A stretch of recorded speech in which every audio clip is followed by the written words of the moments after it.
We're going to take the ones we have right now, just take additional names. You have additional sheet, sign-in sheet, but we're going to start with 4 and then go into the process here.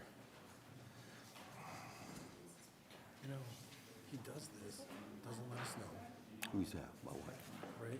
What did he let us Extends the moratorium on, oh, I'm sorry.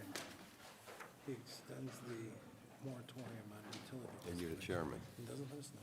And I did not know that the lawsuit against CPP from Brooklyn was dismissed until they fucking told me. I know. Like, what the hell is that all?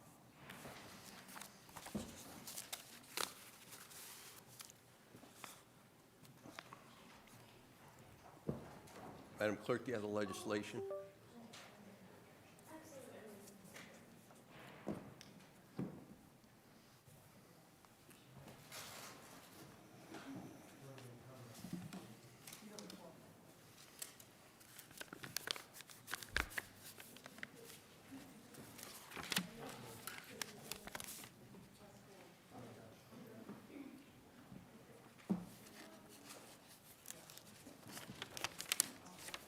Are you going to, you want to read this submission, this one you sent over to us?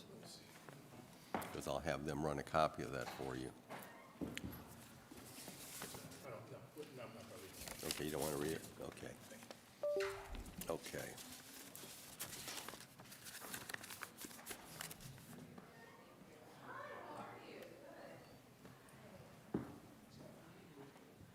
Why you lie to me? Okay, Madam Clerk, You told me I ain't gonna. you ready? No, I said after Thursday. Will the Public Safety Committee at Cleveland City Council come to order? Madam Clerk, do we have a quorum? You would please call the roll. Present. Present. Present. Thank you, Madam Clerk. Those of you wishing to testify from the public, there's a sign-up sheet to your left at the clerk's desk there. We're going to hear from 4 people initially who have expressed interest to testify. We're going to hear the 4, and then we'll get in with the legislation, and then anyone else who comes in afterwards who would like to make public comment, we will do that.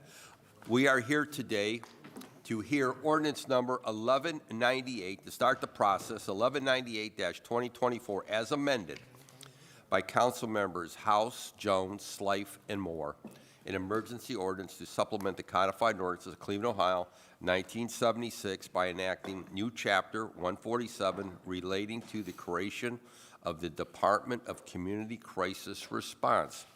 So what I want to, because I know there's some confusion out here, the first time this was read, and I want to explain to the audience and to the viewing public, when a piece of legislation is submitted before council, to council, it has to have a first reading, then it goes through departmental review, and then it comes back to the council for proper hearing. So the first time this legislation was read into the record as submitted by the administration was November 4th, 2024.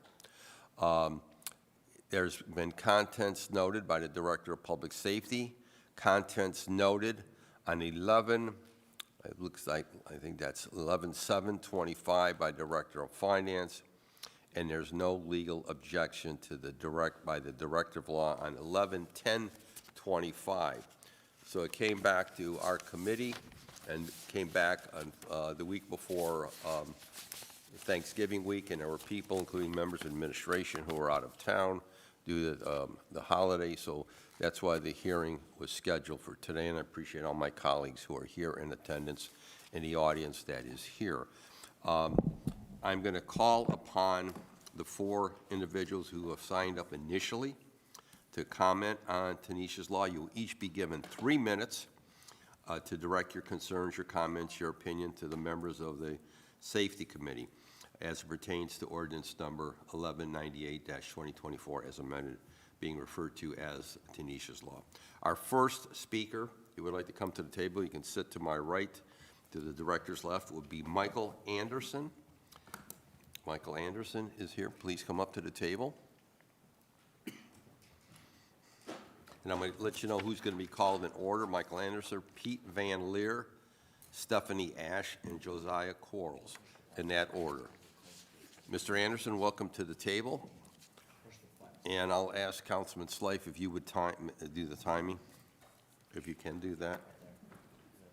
Just hit the button. There we go. Just pull the microphone close to your, so the viewing public can hear you. Mr. Anderson, thank you. Yeah, good morning. Good You're afternoon. My name is Mike Anderson. I'm Tanisha Anderson's uncle. So this meeting is very important. I don't pretty much understand a whole lot about the public safety part of it, but I do know that we received a response, and we were not, the family was not in agreement with that response. So I'm really here today to listen and to understand how can we get to a common ground with Tanisha's law. Okay. Do you have any other comments, sir? Not at this time. Okay, thank you. You're more than welcome. Thank you. Anyone has any questions of Mr. Anderson? Okay, thank you, sir. Thank you very much for coming to the table. Our next speaker, public speaker, will be Pete Van Leer. Through the chair, to the committee members, thank you for the opportunity to speak today. So I'm here today, as I was at a recent city council meeting, as a concerned resident and advocate. Some of you may know me from my work with Policy Matters, and that's how I first had the opportunity to learn about this issue over the past 5 years, where it's working, where non-police response is working, why it's important, and how the kind of response that's outlined in Tanisha's law can improve public safety, community safety. At Policy Matters, we did surveys in our community about what people need and want from first responders when they're experiencing mental and behavioral health crises, and we met with people doing the work in other cities and hosted visits to Cincinnati, for example, and webinars from people farther away. I no longer work at Policy Matters, so I'm really just here as a resident and advocate. And I'm also not speaking. Some of you know me as a member of the Police Commission. I'm not here in that capacity either. Although, of course, how the city moves forward on Tanisha's law is certainly relevant to improving community safety here in Cleveland. So we need this, Tanisha's law, because people need help. They need people with the experience and training to provide support, compassion, understanding at a level that most police officers, even with crisis intervention training, are not able to provide. We need this because our police department is understaffed, and diverting mental and behavioral health calls to civilian community responders will allow them to do the work we need them to do, responding to violence and solving crime. And we have to start. We have to start now to keep our communities safe. Cincinnati's mayor took office in 2022, and within 6 months, they had implemented their pilot program. We have a pilot here with amazing community responders, both clinicians and peers with lived experience, and they're doing the work at Frontline Service, funded by the Adams Board. But the effectiveness of their work is limited by how the program's set up, since it's not integrated into the city's infrastructure as it needs to be. It's not diverting 911 calls away from police, it's only taking 988 calls. And that's problematic because unlike 911, most people don't even know about it. I go out in the community, you think people would know about it, and they don't. I've also personally had negative experiences calling 988 for people who need help, and I've heard from community members about problematic responses after calling 988, even situations where police were sent, even though that's not what was needed. It's problematic right now because the city has no real control over, or say over the pilot. I serve on the CARE Committee. It's a community group established by the Adams Board to provide feedback and help publicize the pilot. That pilot was supposed to run through September, and it's now been extended through December, but we still don't know what's come of an evaluation of the pilot or its future, not even next month, let alone a year from now. So Cleveland should not put the safety and well-being of our residents with an outside, unaccountable group. It needs to be part of the city so it can be responsive, transparent, and integrated. Creating a standalone department like Tanisha's law would do is the ideal. It would establish clear lines of authority and command. Integrating the coordination of the co-response clinicians and crisis intervention training also makes sense. So all these aspects of mental behavior health are working in tandem, not as disjointed parts of an approach to public safety. Thank you. Is my time up? Yes. All right. I'm Council- available for any Thank questions. you. Don't go away. Councilman Casey has a question of the speaker. Councilman Casey? Is this something that if it passes has to be okayed by the Community Police Commission? Can you, Ms. That's my knowledge. No, it's not at all. Not at all? Setting my a new knowledge. department doesn't, Just, wait a minute, through the chair. So you cannot answer that question. Through the chair, yeah, I would be surprised if it were, but I can't definitively answer that question. Director would, through the chair to Councilman Casey, as it stands, the way the legislation written would not be under the Department of Public Safety. It would not include police officers. So since it would not be under the Department of Public Safety as written and not include police officers, it would not come under the preview of So the this is not CPC. this is not a safety piece then, correct? This is a health piece? I just want to get clarification. It's been directed to public safety because it has an impact on emergency response. Is it only going through public safety? Goes on to finance, diversity, equity, and inclusion after this. So it is only a safety piece. Yes, at this point. Okay. Okay. Councilman Slife, you had a question of the speaker? I agree with the chief's response. Okay, thank you very much. Okay, thank you, Mr. Van Leer. Thank you for Thank you. coming to the table. Our next speaker is Stephanie Ash. Stephanie? Thank you so much. Chair Polensek and members of the Public Safety Committee, thank you so much for allowing me to give public comment today. My name is Stephanie Ash, and I'm a licensed social worker who works in the city of Cleveland. I also represent social workers and students in Cuyahoga County as a board member of the National Association of Social Workers, Ohio chapter.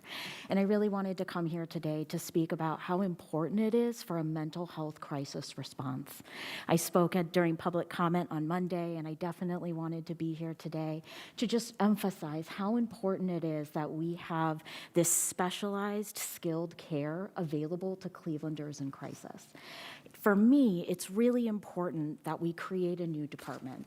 I have the memo that the Mayor Justin Bibb had sent to the council president and members of council. And I'm glad to hear that we're aligned that something has to be done, yes. And I'm also in agreement with Mr. Anderson when he talked about needing to find common ground. I think that's really good as well. I think it's really important, though, to codify the creation of this new department for a few reasons. I think it's important, first, to build sustainable infrastructure that's in alignment with the values of these professional codes of ethics. I think it's really important for the sustainability of the program to attract the best people that are available to provide this critical care in our community. I also believe that we need to codify this new department to ensure dedicated funding to the department. If we put it under a different department or we have, a third party doing it,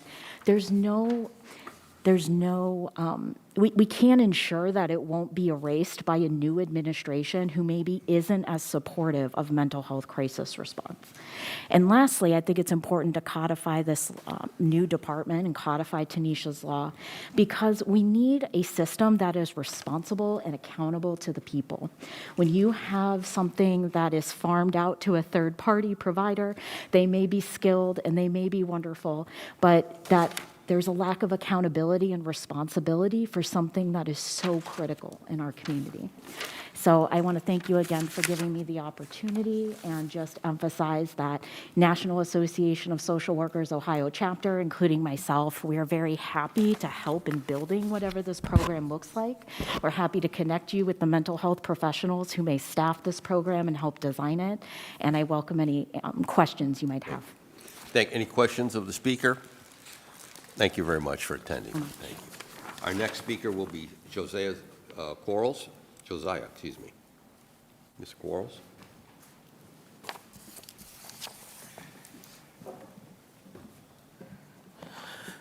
Good afternoon. Good afternoon. Thank you for having me. My name, again, is Josiah Quarles. I am the Director of Organizing Advocacy at the Northeast Ohio Coalition for the Homeless. Also co-founder of REACH, Responding with Empathy, Access, and Community Healing, as well served on the same advisory board as Pete Van Leer, the CARE Committee, for the CARE Response Pilot that is being funded by the Adams Board and run by Frontline. In addition to that, also serve on the MRAC board, which comes out of the consent decree. And to answer one of those questions that I think was relatively well answered, that because this is not police response, it does not, and we've seen assurances from the DOJ that this would not interfere with current consent decree matters.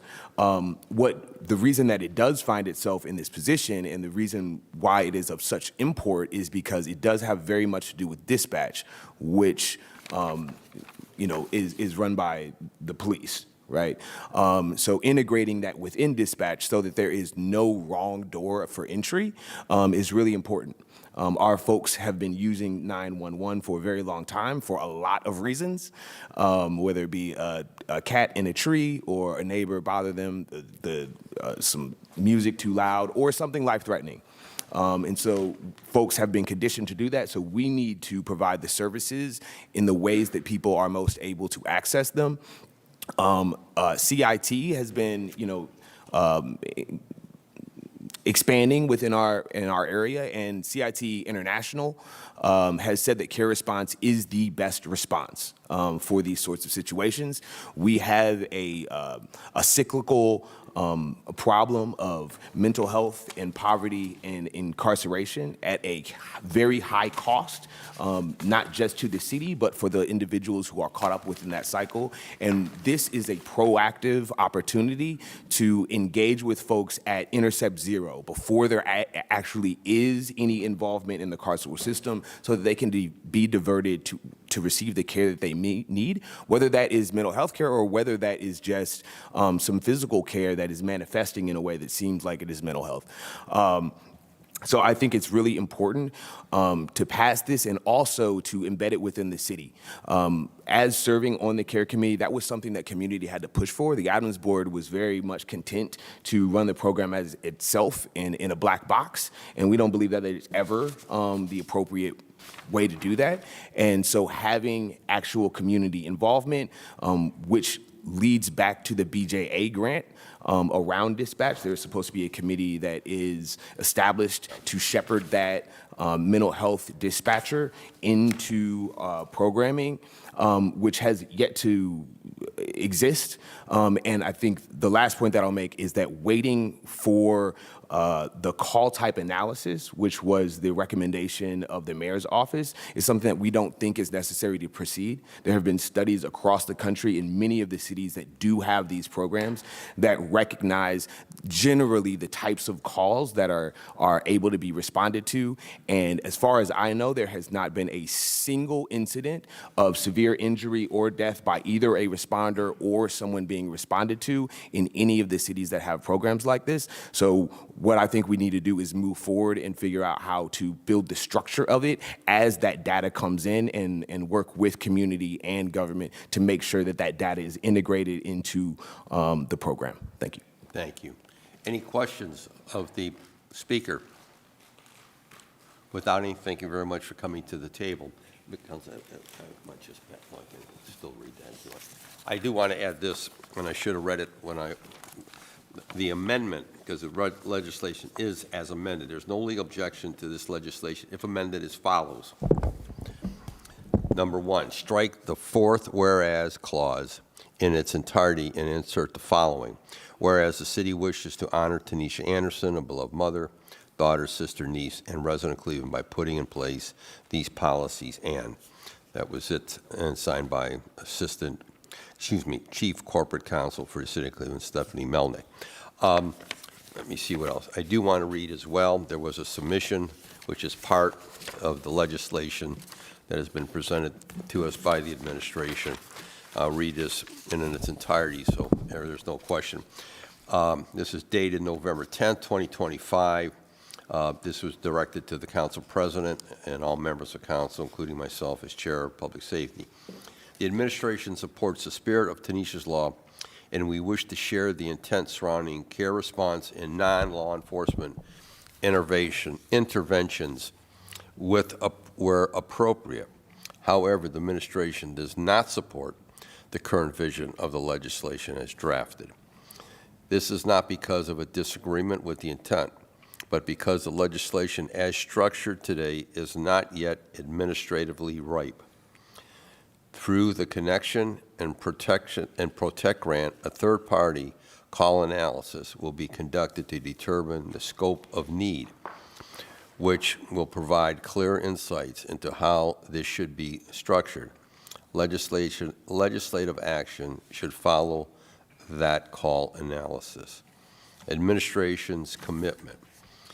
The administration is fully committed to the whole of a government approach to improving emergency mental health response in Cleveland, including a commitment to a care response dispatch model that incorporates mental health expertise into the call intake, assessment, and into deployment where non-law enforcement intervention is appropriate. Our roadmap for this is clearly underway. The Connect and Protect grant, in addition to funding the third-party analysis, will support implementation of mental health dispatching services within EMS once federal approval is granted. Specific administrative concerns with Ordinance 1198-2024. We do not support the creation of a new department. Creating a new cabinet-level department is structurally unnecessary and creates duplicative bureaucracy. According to our research, no city in the country has codified its CIT or care response programs. This suggests that jurisdictions nationwide recognize the importance of allowing these policies to evolve over time, rather than embedding them in an ordinance in a way that could limit necessary flexibility and adaptation. The city should carefully consider this precedent to ensure any legislation preserves the ability of these programs to continue evolving and improving over time. CIT co-response programming is already occurring and is compliant with federal courts' expectations. Unarmed care response functions, if ultimately legislated, should be implemented through an existing non-law enforcement department or a contracted third-party partner rather than through the creation of a new department. We do not yet have the call analysis required to determine staffing or structure. Therefore, this legislation is premature. If council chooses to move forward against our recommendations, we would recommend the following actions. Number one, remove the creation of a new department. Number two, relocate the Division of Police CIT language in Chapter 135. And number three, clarify that non-law enforcement unarmed response services are aligned with existing non-law enforcement department or third-party provider. Conclusion, we support the intent. We support the outcome. We do not support the creating a new department nor advancing the legislation before the call analysis is complete. However, council intends to move forward. We respect the request that council consider adopting our suggested recommendations. That came from the administration. That came over on 11/11 to my office. Okay, at this time, I'm going to call upon the sponsors and for their thoughts, their opinions. They put the legislation together. I will start. Let me see if I can have legislation back. Okay, that's all right. I will call upon council members Stephanie House Jones, Councilman Slife, and Councilwoman Mauer for comment on the legislation as submitted to the body.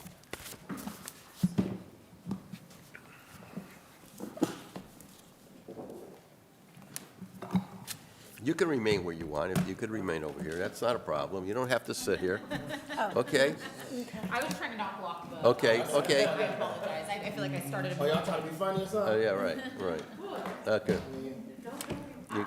You guys are color coordinated with the screen. I see that, okay? All right.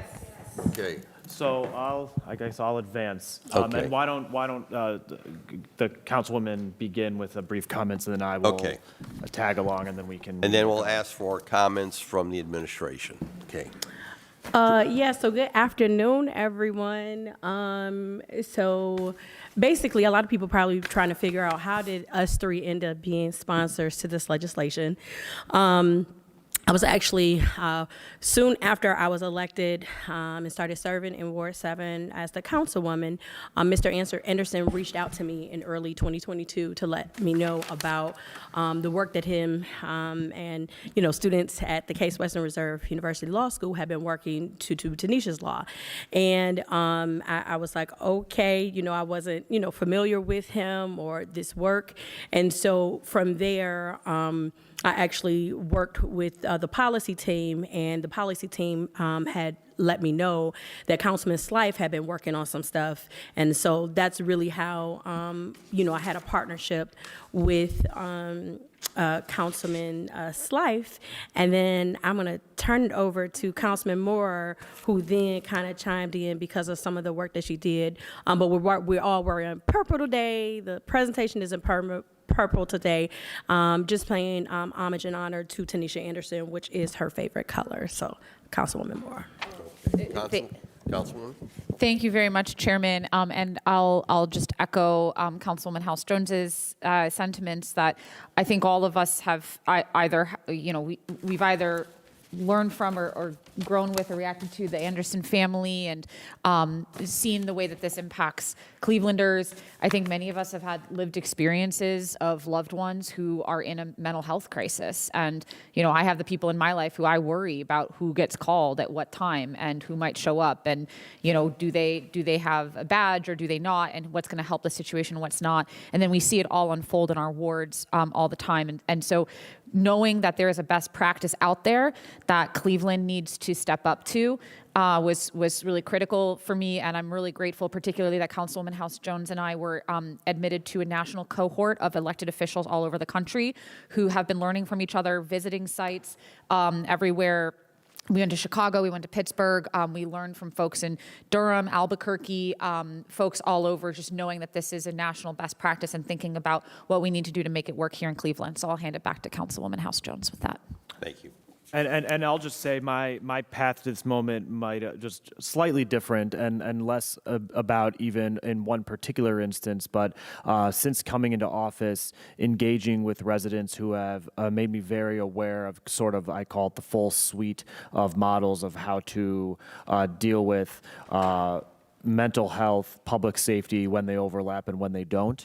And it's I think there's a lot of things that we do as the city, things like funding violence prevention programs, things like doing supplemental programming at our recreation centers that we do because they're good things to do, but we also know that they have the benefit of having a spillover benefit to public safety that not only makes our communities safer, but also allows police officers to focus more strategically on the things that require the attention and eyes of law enforcement and not expecting our police officers who we are understaffed right now, expecting them to sort of be cure-alls for all of the challenges we face. So I've been viewing this as a way to strategically add an option to our tool belt so that we can meet the needs of individuals experiencing a mental health crisis while simultaneously not overstretching our public safety forces, especially in scenarios where we're stretching them arguably beyond the confines of what is public safety. So with that, I'll speak more in a moment, but I'll let Councilwoman House Jones speak to just the legislative goals. So when you look at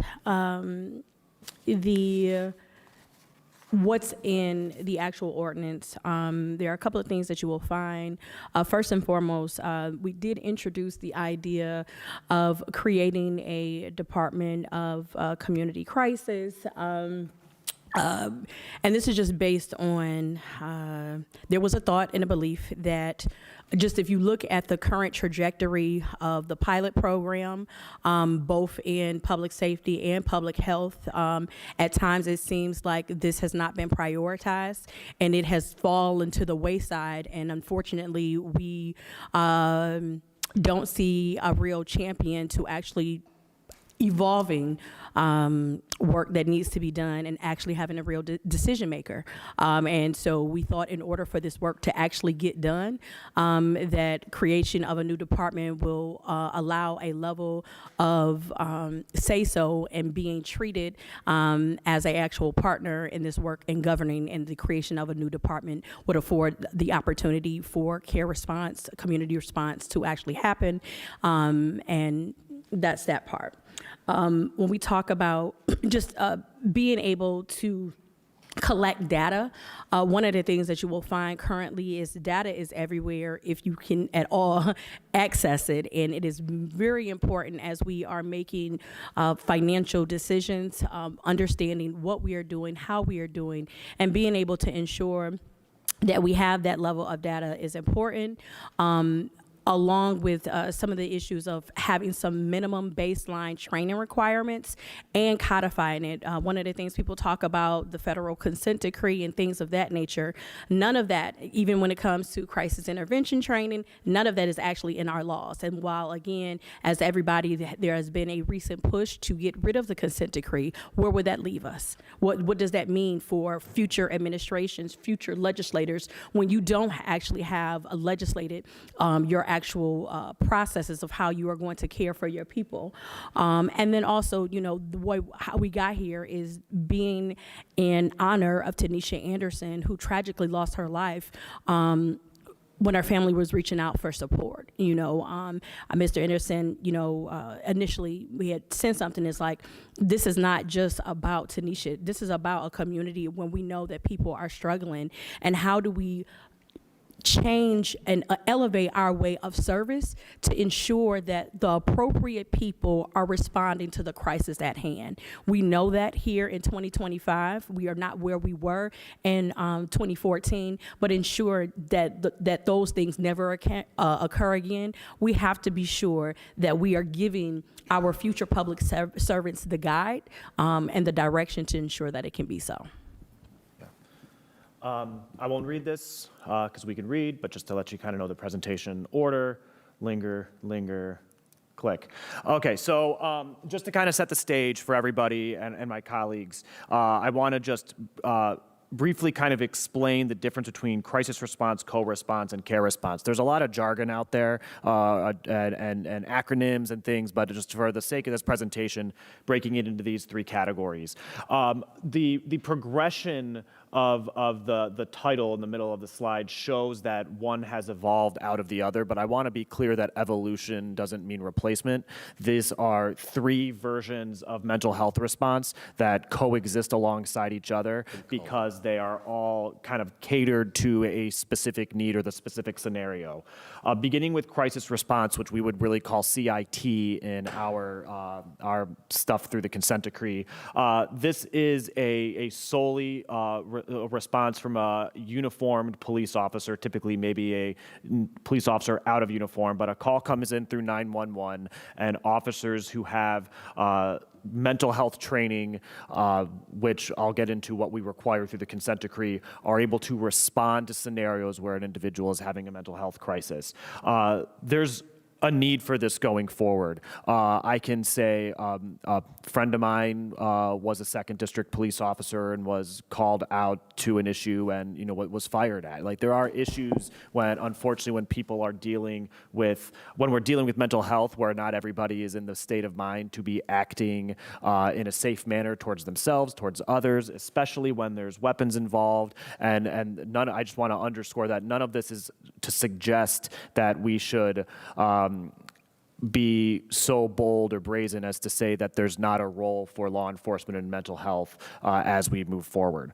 Co-response is sort of a mix of what we have and what we're looking to achieve on scale. And the idea is that police officers alongside trained mental health professionals are able to respond to a situation, and with the dual expertise of those backgrounds, able to simultaneously provide high quality mental health care while also addressing any law enforcement concerns that might be at the forefront. Let me see if mine is opening, Councilman, because if it is, or here, do you want to take this? For some reason, I can't There you go. download this.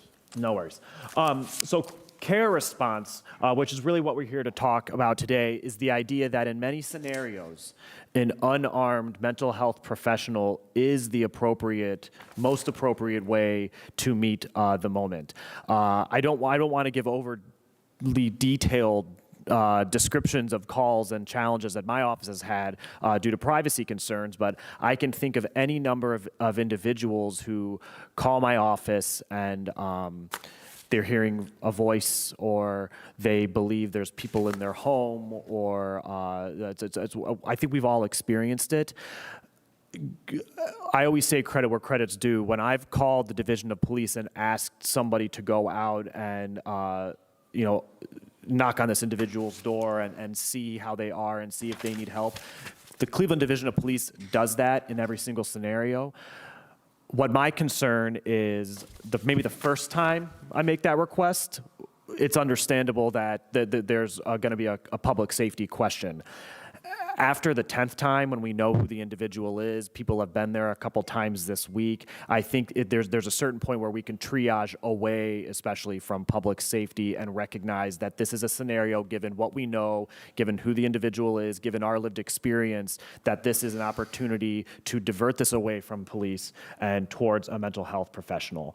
This provides targeted mental health support, and it allows police to focus on the most critical matters of policing, which we don't have to extrapolate on. We know what Cleveland's challenges are. And I will say, in my day-to-day conversations with police officers, I know many, it's not an unwillingness to respond to these calls. It's an acknowledgement that the level of training they have is not comparable to the level of training that a social worker would have, for example. And the amount of time and subsequent follow-up and things are things that they feel torn because they are being pulled away from the things that we are calling them about: traffic enforcement, violent crime investigation. So this is really about trying to figure out how we can do more given the resources that we have. So kind of where we are with Cleveland's mental health response network, we should celebrate that Cleveland has a very successful crisis intervention program as we speak. It's active across all 5 police districts. You can see that this is something that's required within the consent decree. Every officer's CPD is going to provide enhanced specialized training. It's 40 hours. Officers are able to voluntarily sign up to basically become a CIT officer, and they can opt into this specialization. They're out on patrol, but if a call comes in and this specialization is needed, they're kind of diverted from their regular patrol over to this specific incident until the time that it's appropriate to divert back. Our success in this pillar of the consent decree is this is our kind of crown jewel right now in consent decree compliance. This is under assessment. This is the closest we are in any aspect of the consent decree and being in full compliance. And I underscore that because one of our questions coming in had been, and I'm not happy to report this, but the consent decree is a dated document at this point, and our ability to comply with the consent decree essentially requires us to fulfill obligations put onto us 10 years ago that don't necessarily appreciate that there's been evolutions in how we can address any given scenario. So right now, in order to become compliant with the consent decree, and we can get more into our conversations with the Department of Justice about this, the police it's really critical that we continue this crisis response program. And if we were to divert away wholly from police, we would actually fall out of compliance with the area of the consent decree that we've been most successful in. And if we were to attempt to alter the consent decree to appreciate that there can be a hybrid scenario, it wouldn't be so simple as continue with the assessment and achieve compliance here. It would actually push us back many years because we'd have to come up with new metrics, new training, new data over time to demonstrate that we are meeting that amended version of the consent decree. So this is something that should continue. I want to congratulate the Cleveland Division of Police for all the hard work they've done in this category. Co-response, I would say we don't purely have the co-response, in my opinion, as I outlined in the previous slide. We do have a pilot program underway with the Adams Board. Again, co-response is this idea that police and social workers work alongside each other. My understanding is that it's a bit of a hybrid where sometimes they are working together, sometimes social workers are coming as a follow-up to an incident. The challenge we have right now is principally, and I let Councilwoman Moore get into more specifically the challenges, it's only active right now in 2 Cleveland zip codes. So if you live on the near west side or the southeast side, you have access to this program if you dial 988. And I'll let Councilwoman Moore explain why that is a limitation as we have it. Now, if the way this program is functioning right now, if you're on the wrong side of Union Avenue, I don't think that they are saying, sorry, you're across the street, you're not in 44105. But suffice to say, this is not operating at a citywide level at this point. And then finally, to have a full care response program requires additional work from us to establish it, which is why the councilwoman and I came forward with 1198 about 13 months ago with a proposal for how we feel we could achieve that. And I can say that I'm happy that we are finally here having this deeper conversation so that we can figure out how to move towards having a more robust citywide care response program for Clevelanders who are undergoing a mental health crisis. So with that, I'm going to turn the clicker over to Councilwoman Moore. Thank you, Councilman Slife. And I think as we turn to the next couple of slides, this one I want to spend a bit of time on, which is the sort of limitations. I'll maybe frame up two ideas. One is just like, what is the correct, moral, best way to handle folks who are our neighbors who are struggling and are in a mental health crisis? And we can say, no holds barred, that having a care response model is the gold standard. It might not have been that way 20 years ago, but we did a lot in policing different 20 years ago, 40 years ago. And now we are behind what is the clear, moral, correct standard that we should be striving towards. And what we want to do is find the way to build that system here in Cleveland and understand the ways that it can support the rest of our public safety model. So I want to talk a little bit about why these co-response models haven't gotten us all the way there. And additionally, the Adams Board model hasn't gotten us all the way there.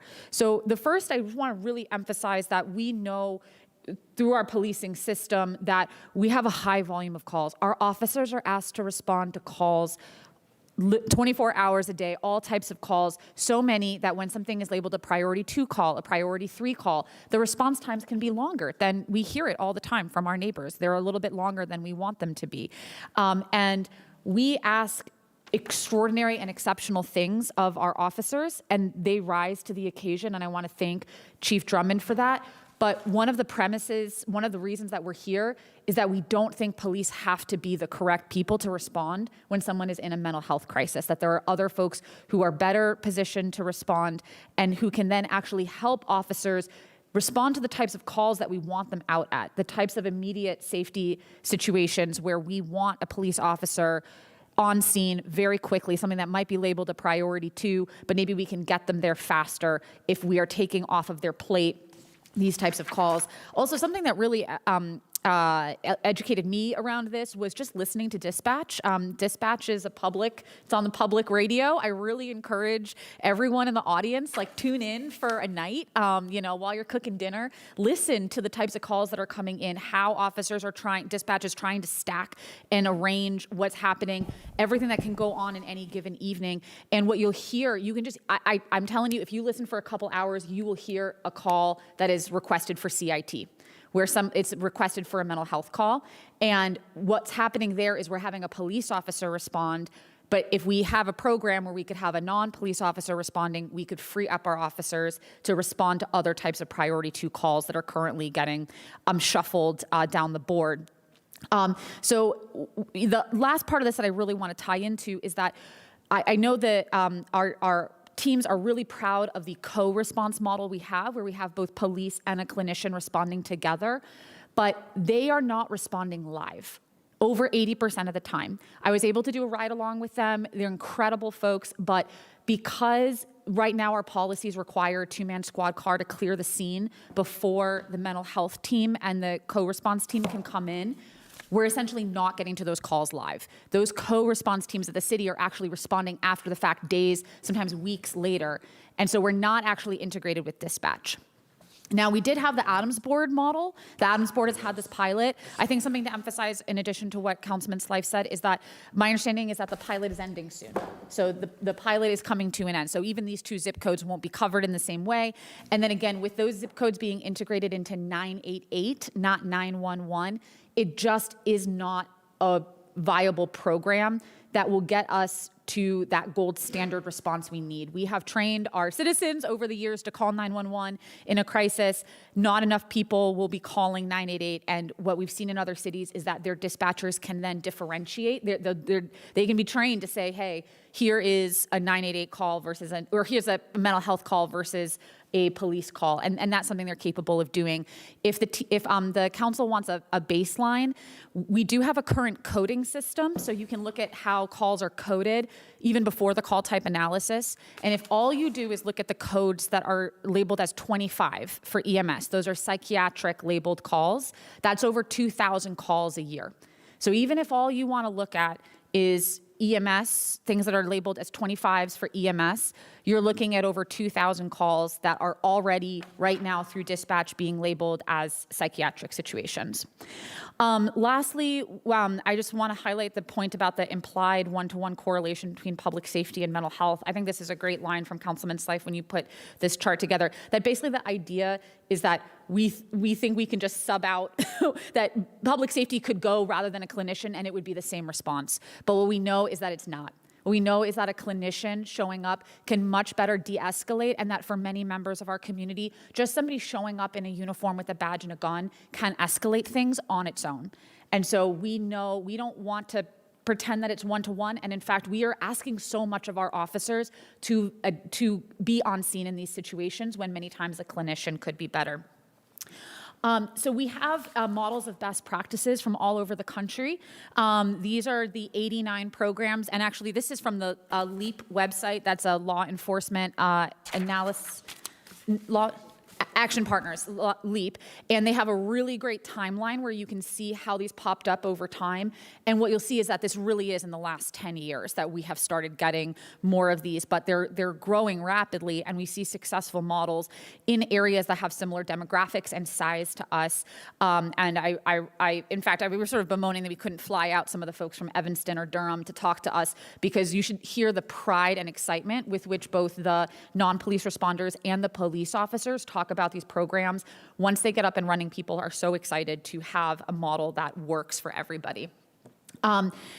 We have a couple of slides here about best practices that we've seen from other cities, just some of the data in terms of the call volume, the cost of the program, the types of responders.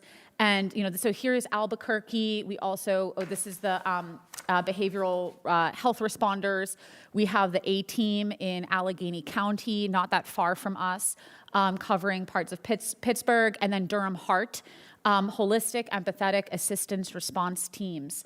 And this is in Durham, North Carolina, which has a roughly comparable population to us, if I'm remembering correctly.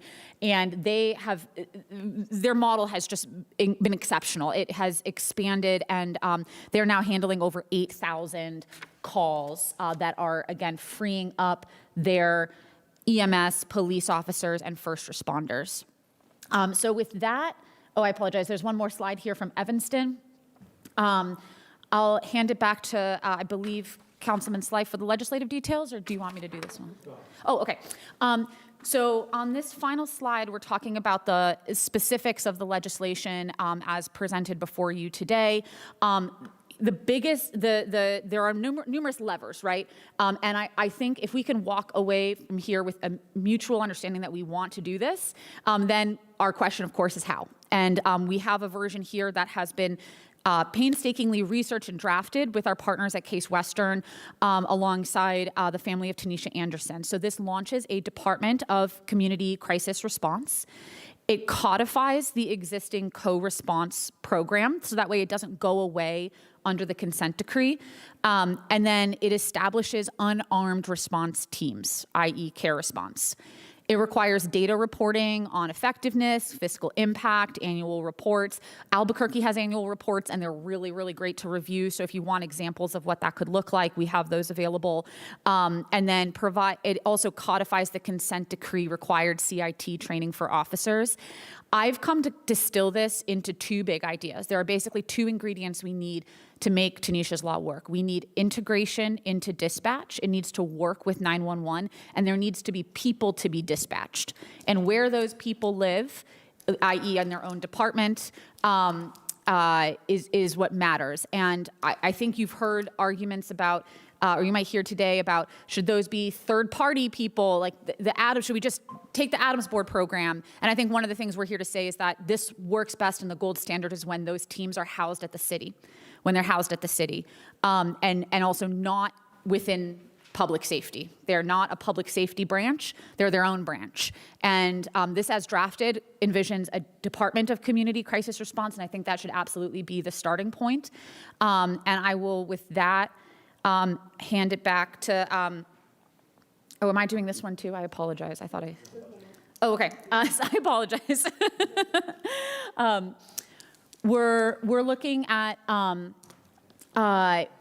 we've put together a draft that includes a pipeline, like how do you get here? And I want to be very clear, this wouldn't be a switch overnight where suddenly we were diverting thousands and hundreds of calls. The first version of this, and what I've proposed and what we've proposed and sent to the administration, is a first-year budget of only about $800,000, which would create a departmental structure, ahead of that department, clinicians, supervisors, who then are working to start the process. They can do that simultaneously with the call type analysis.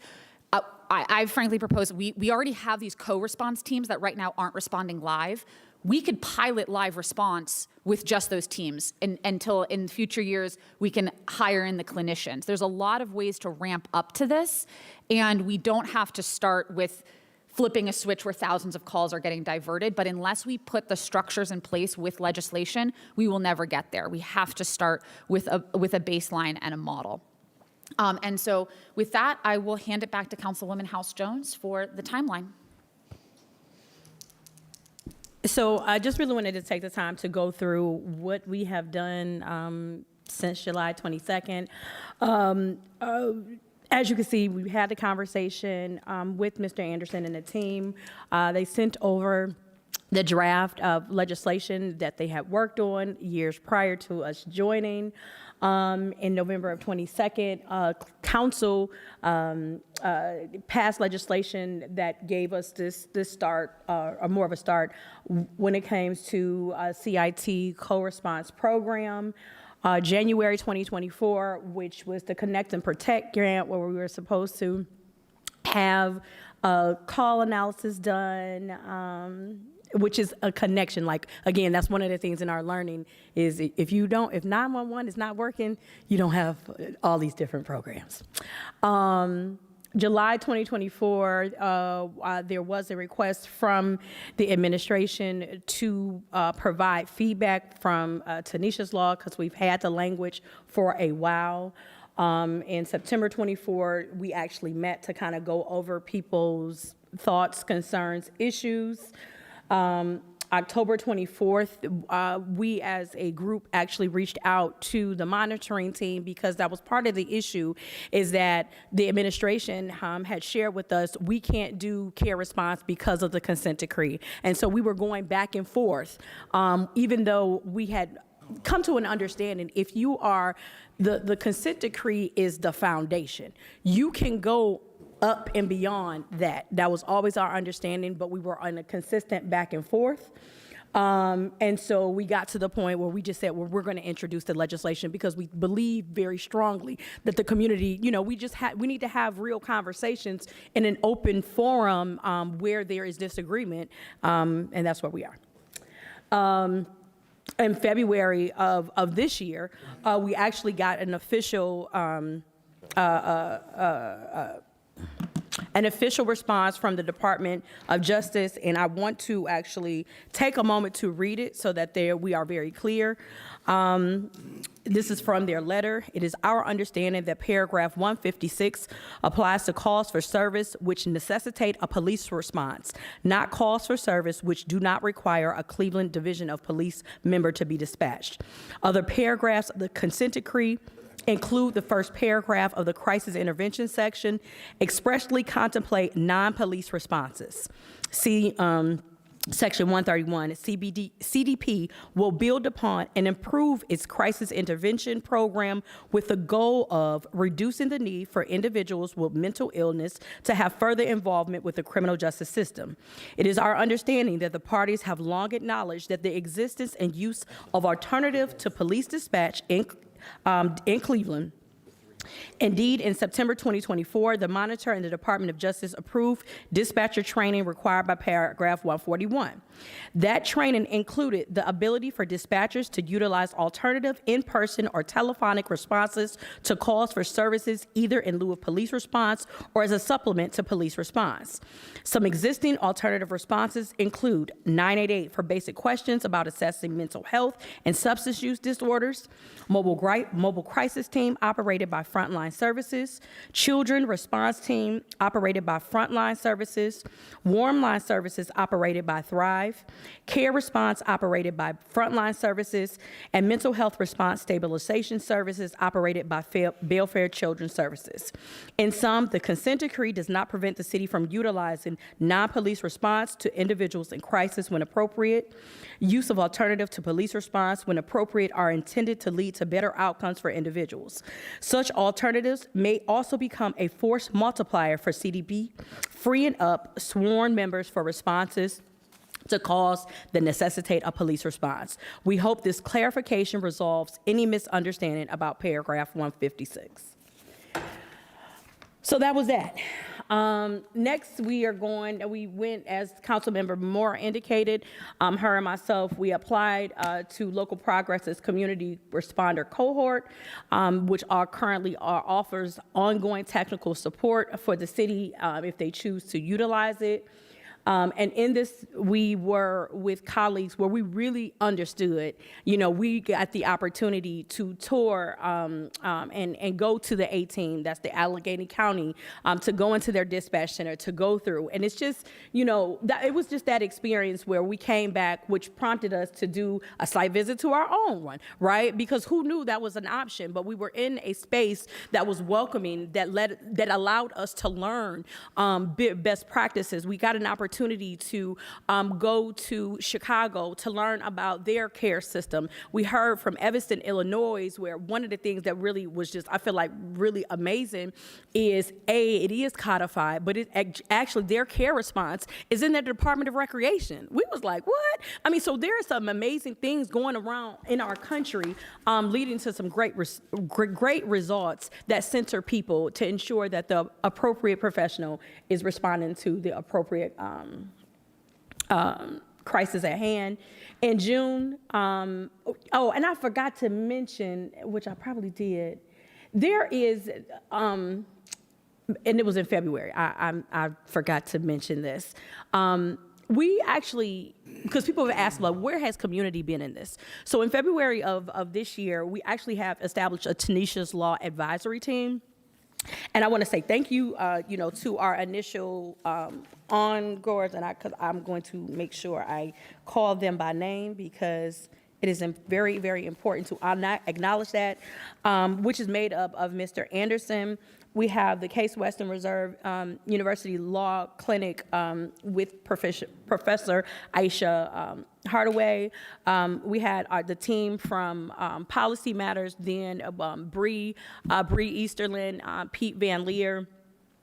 We also had CARE, Josiah Curls here, and that team who have really been through this journey, not just meeting, but literally meeting on every 2 weeks to kind of give us like guidance and thoughts. And even when we weren't as council members, because you can't do this work, you have to have partners. They've been together, putting things together, which actually resulted in us having this strategy table, which we had, again, at least 25 to 30 people from various organizations that have come together to think about how can we get this to work? How can we get this to work in Cleveland? So this is not a thing of just the council members wanting. This is really working in partnership with community members of seeing a different vision, a building upon some of the things we've done and expanding from there.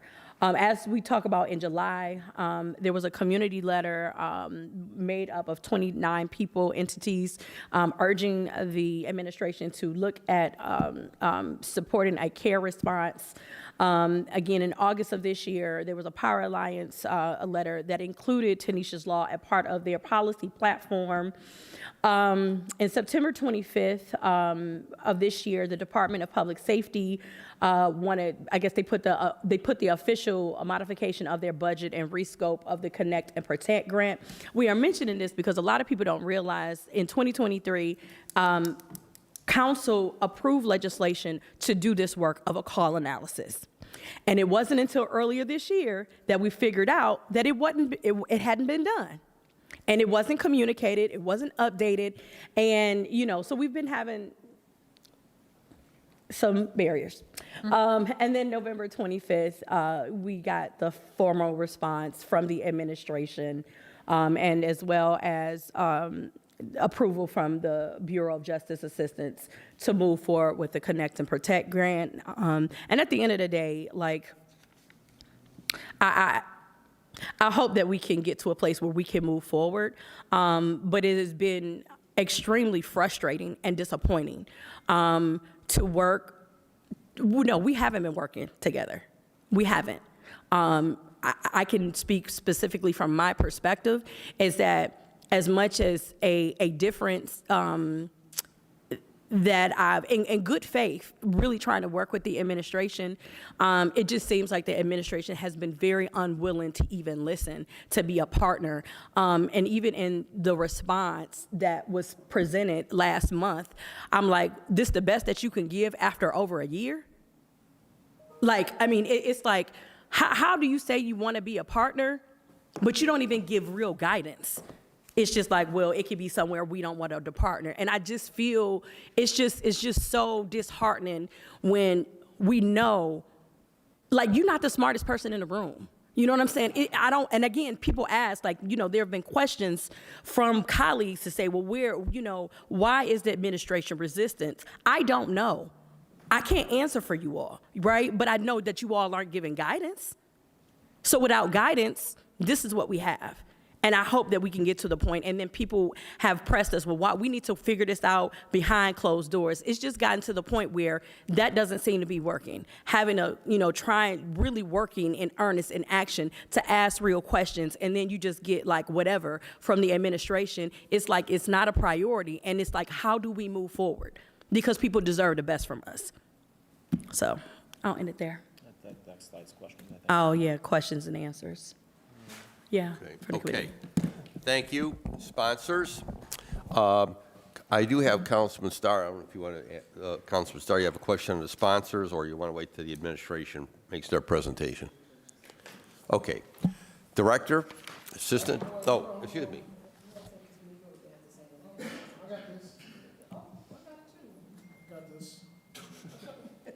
Because he was asking me a question. Okay, do you want to address the sponsors or to the administration? So I want you to put me down for When they get through? overall. Okay, thank you. You are down. Okay, and same thing? Okay. Warren, Casey, okay. Director, the floor is yours, and Assistant Director. Identify yourself again for the viewing public. Good afternoon. Thank you, Council Chair Polensek, Wayne Drummond, Director of Public Safety, and to my right is Jason Schachtner, Okay. Assistant Director. Thank you. Thank you. We have a presentation as well. It's very brief. A lot of the information that we are going to cover actually has been covered by the council members. Really appreciate the information that they presented, and it's important to understand that from an administrative standpoint, we support the intent of Tanisha Law. As Tanisha's Law, we understand that it's not necessary for CDP or armed officers to respond to every call. We understand that as well. So we support the intent of this administration's of the intent of Tanisha's Law. And we're not here, and it's important, I'm going to stress it, we're not here in an adversarial role.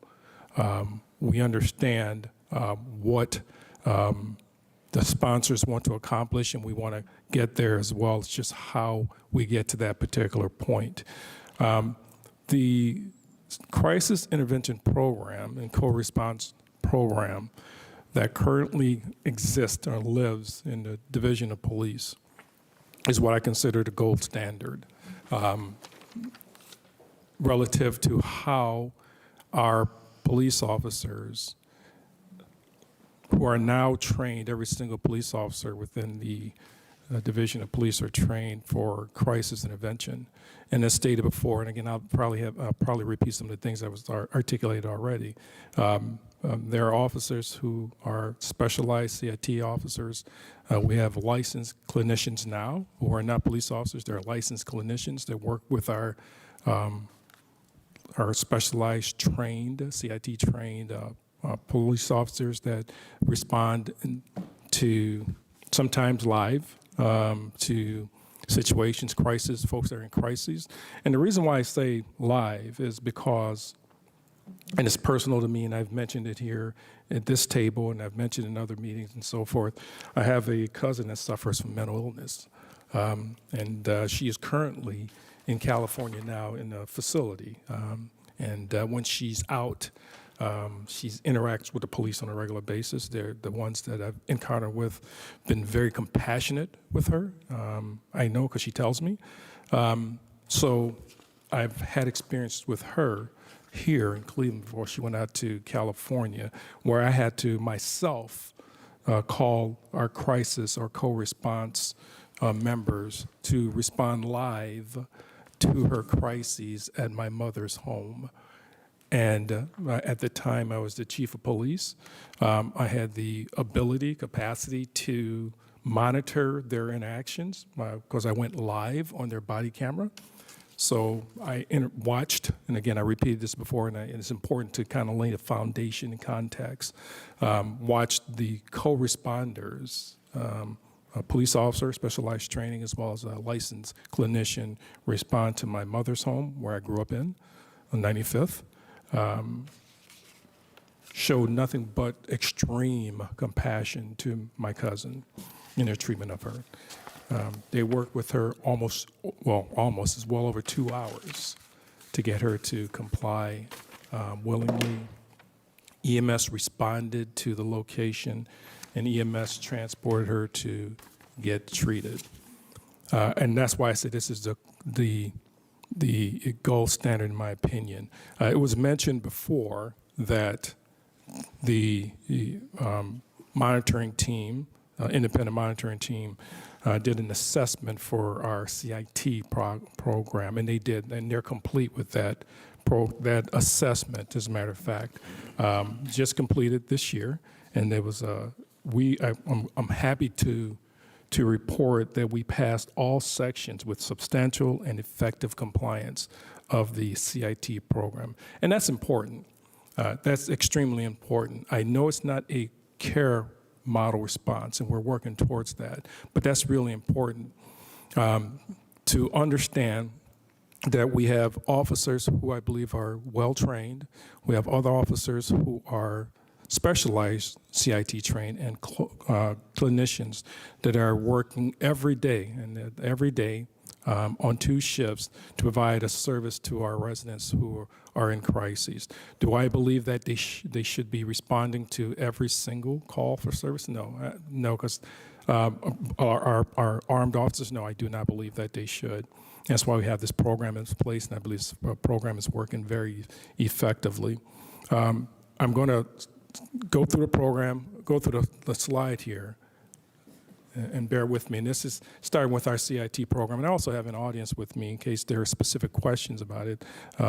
Lieutenant John Mullen back there, he's in charge of it. He's a coordinator for our CIT program. He can answer specific questions relative to the program, the training that our officers go through. And also, important to note as well is that our dispatchers are all trained. Every single dispatcher in our communication section is trained through the frontline services how to handle folks in crises on the phone. They're not mental health dispatch, but they are trained how to handle incoming calls for someone that potentially is in crisis. So we have that level of training for our dispatchers. Currently, we have that level of training for our uniform officers. Every single officer in the Division of Police are trained every year in CIT. So we have that level. So again, we have the specialized co-responders, and I'm not going to read everything that's in front of you.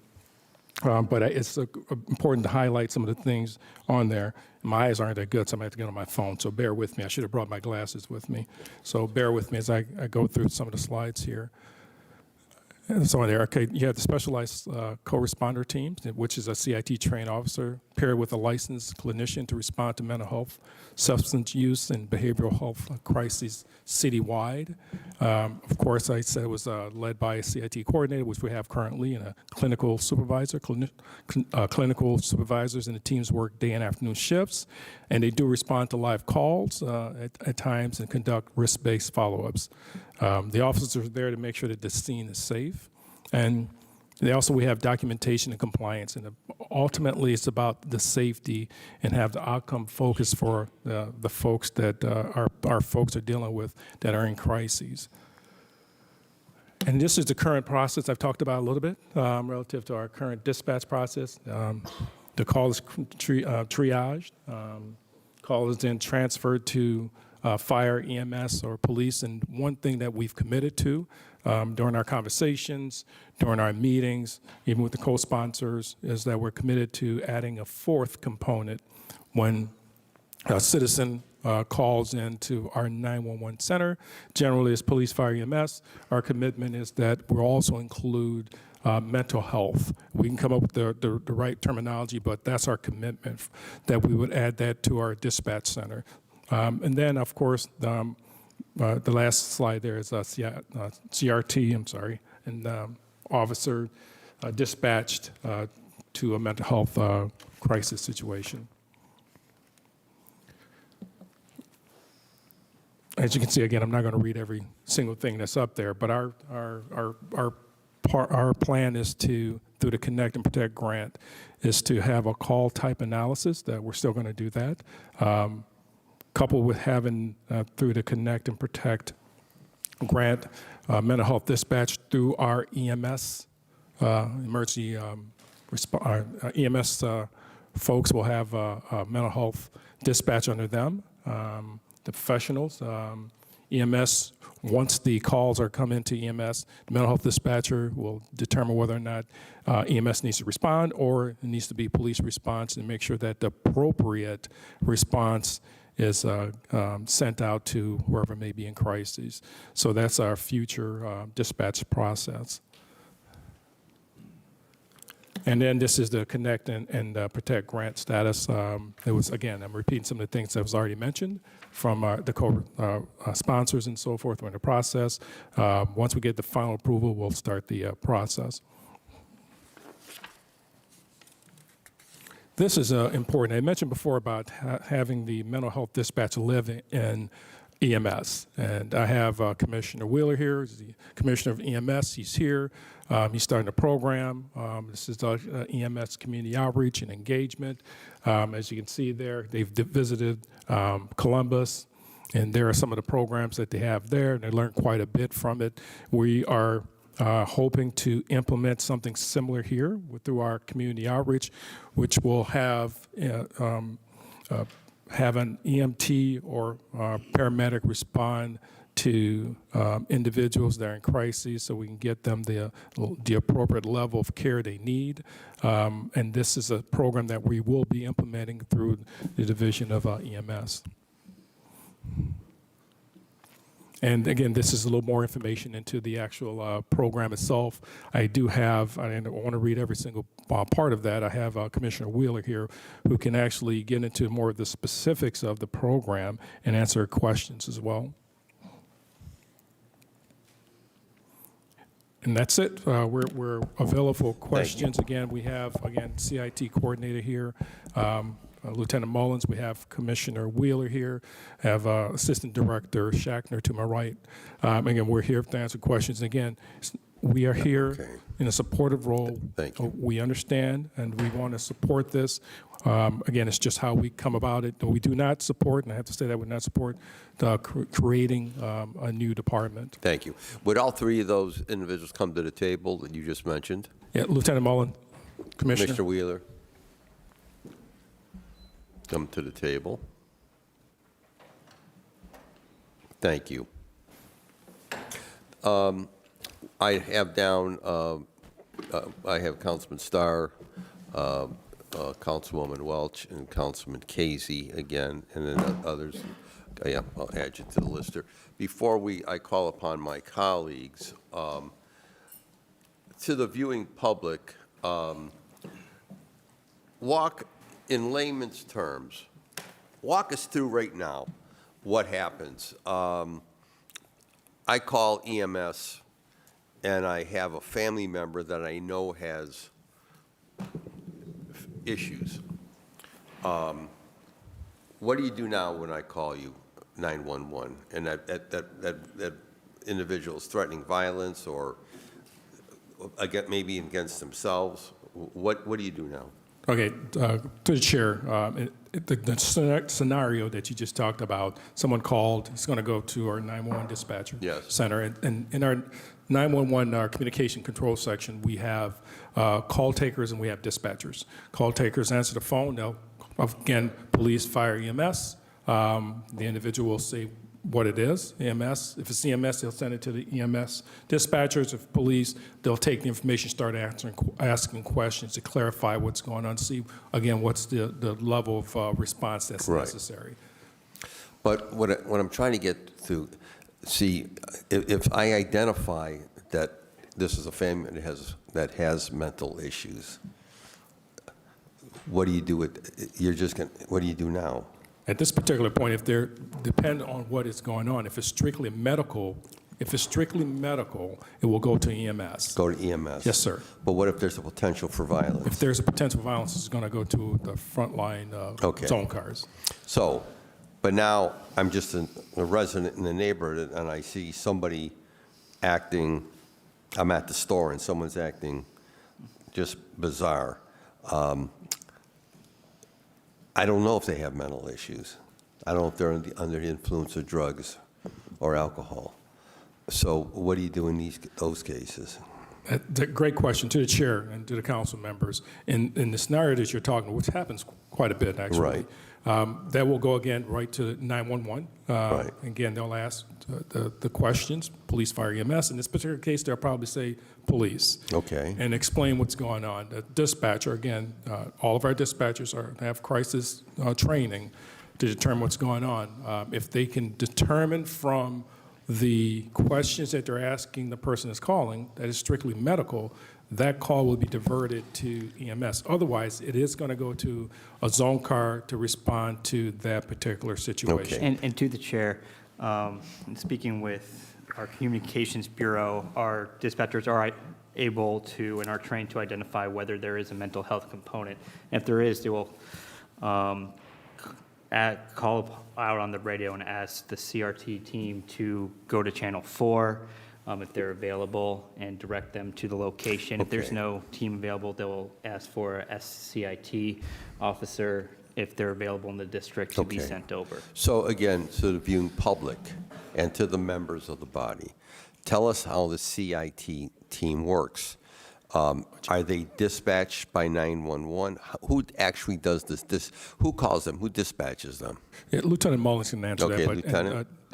Assistant Director Shatner's right. When you have calls come in there is an assessment that's done. Okay. If there is a mental health component, that's But not the strictly that's caller not might not medical. know that. Right. But if based on what they're asking, Right. the person's talking to himself, the person's, whatever the case might be that may indicate some type of mental crisis. Okay. Then they will go out for a CIT officer. Okay. That's the protocol right now. Okay, And so- then the lieutenant can get into more Lieutenant, specifics. explain to me, to all of us and to the viewing public, the CIT staffing, where they're at, how many, and how do they respond? All right, to the councilman, through the chair, good evening. Currently, we have 175 specialized CIT trained officers in the division. I believe 151 of those are in patrol. And so those are the officers that are working, 24/7 in the zone cars. Okay. We also currently have 7 full co-responder teams. And those are the teams that are staffed with a specialized SCIT officer and a licensed clinician. And those teams work from 7 a.m. Until 10 p.m. And how many of those do you have again? Currently, we have 7 full teams, 7 full teams. which is a specially trained officer and a licensed clinician. And they work out of where? So our home base is Public Safety Central. Each of them are assigned to a district. However, they go citywide. So there's nobody physically working out of a district at this point? Not the district buildings, no. Everyone is out of, at least the co-responder programs are out of Public Safety Central. Okay, and you believe that is set up in a way to provide a reasonable response? To the chair, I do. It's a centralized location. As soon as they get in the office, they look at the reports and what they're going to follow up, and then they go on the road to help out with radio. So the 911, the dispatch would call one of the 7 teams. Is that what you're telling us?